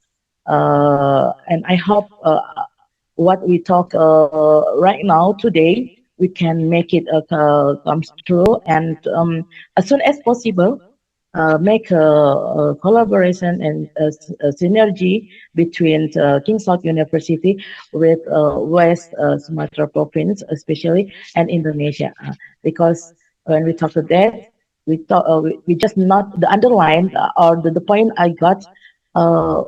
This is a good not only for our health, not only for food security, but this is also good for our environment. Once again, thank you very much for all participants. I'm so proud of you all, and inshallah we will meet the next event, the next seminar, the next program, inshallah. Barakallahu fikum, jazakumullah khairan kasiran. Wassalamualaikum warahmatullahi wabarakatuh. Dr. Arya, can I thank you, sister. We had with us the governor of Sumatra and His Excellency, the ambassador for Indonesia to Saudi Arabia. We can do some communication and some MOUs that through which consultation, student exchange, maybe we have students from Sumatra that can study tissue culture, insects, plant production of date palm, lots of aspects of agriculture surrounding date palms, so that we bring back to Indonesia students with the knowledge of date palms. And also we extend hand for doing research on all aspects of agriculture, specifically date palms issues, date palms, pests and diseases. The hands and the hearts are open, and I agree with you. Okay. Is there any comment? Thank you, Mr. Arya. Yeah, Father. Thank you for Professor Daud. I'm one student when he come in Jogja in 2017. Hello, Mr. Salman Al Daud. You know me when in Jogja. MashaAllah, MashaAllah. Maybe, but it's hard for me to remember every beautiful person I met in Indonesia. Yes, Professor. Salam from Dr. Alan Sutirno.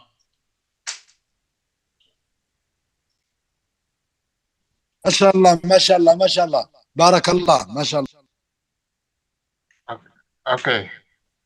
Maybe from the province of West Sumatra as the final statement or closing statement.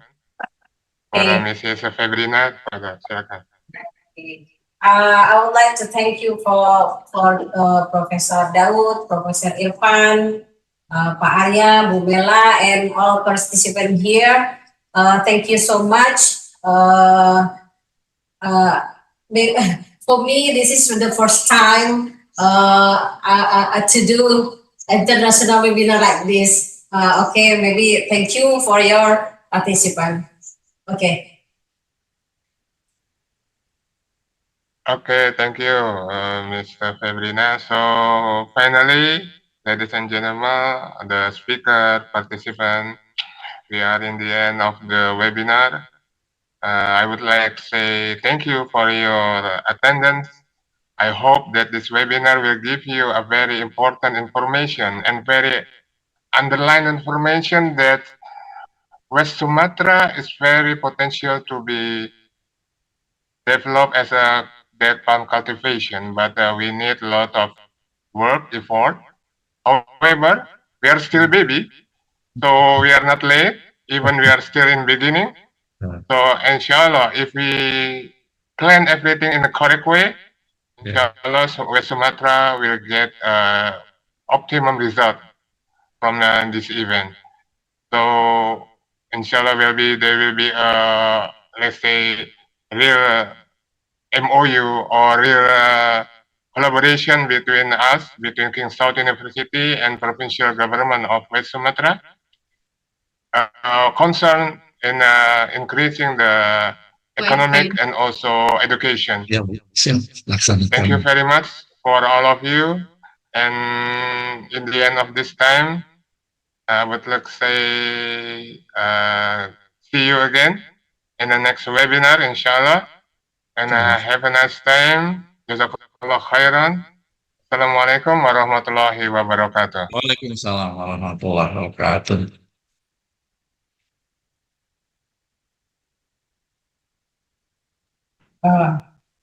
Okay, thank you so much. Ya, terima kasih Bapak Ibu semua. Mohon maaf lama sampai jam 5 sore waktu Indonesia. Mudah-mudahan bermanfaat.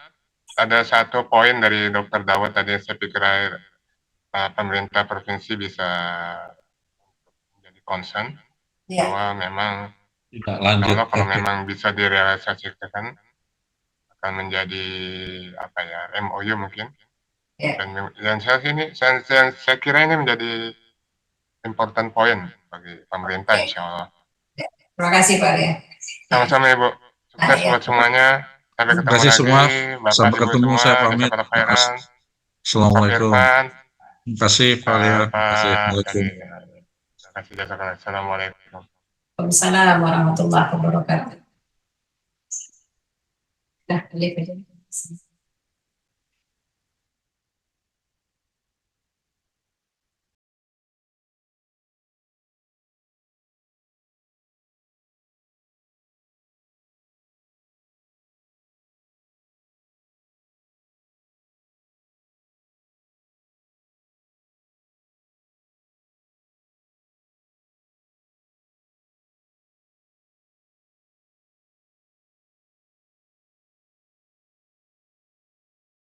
Recording stopped.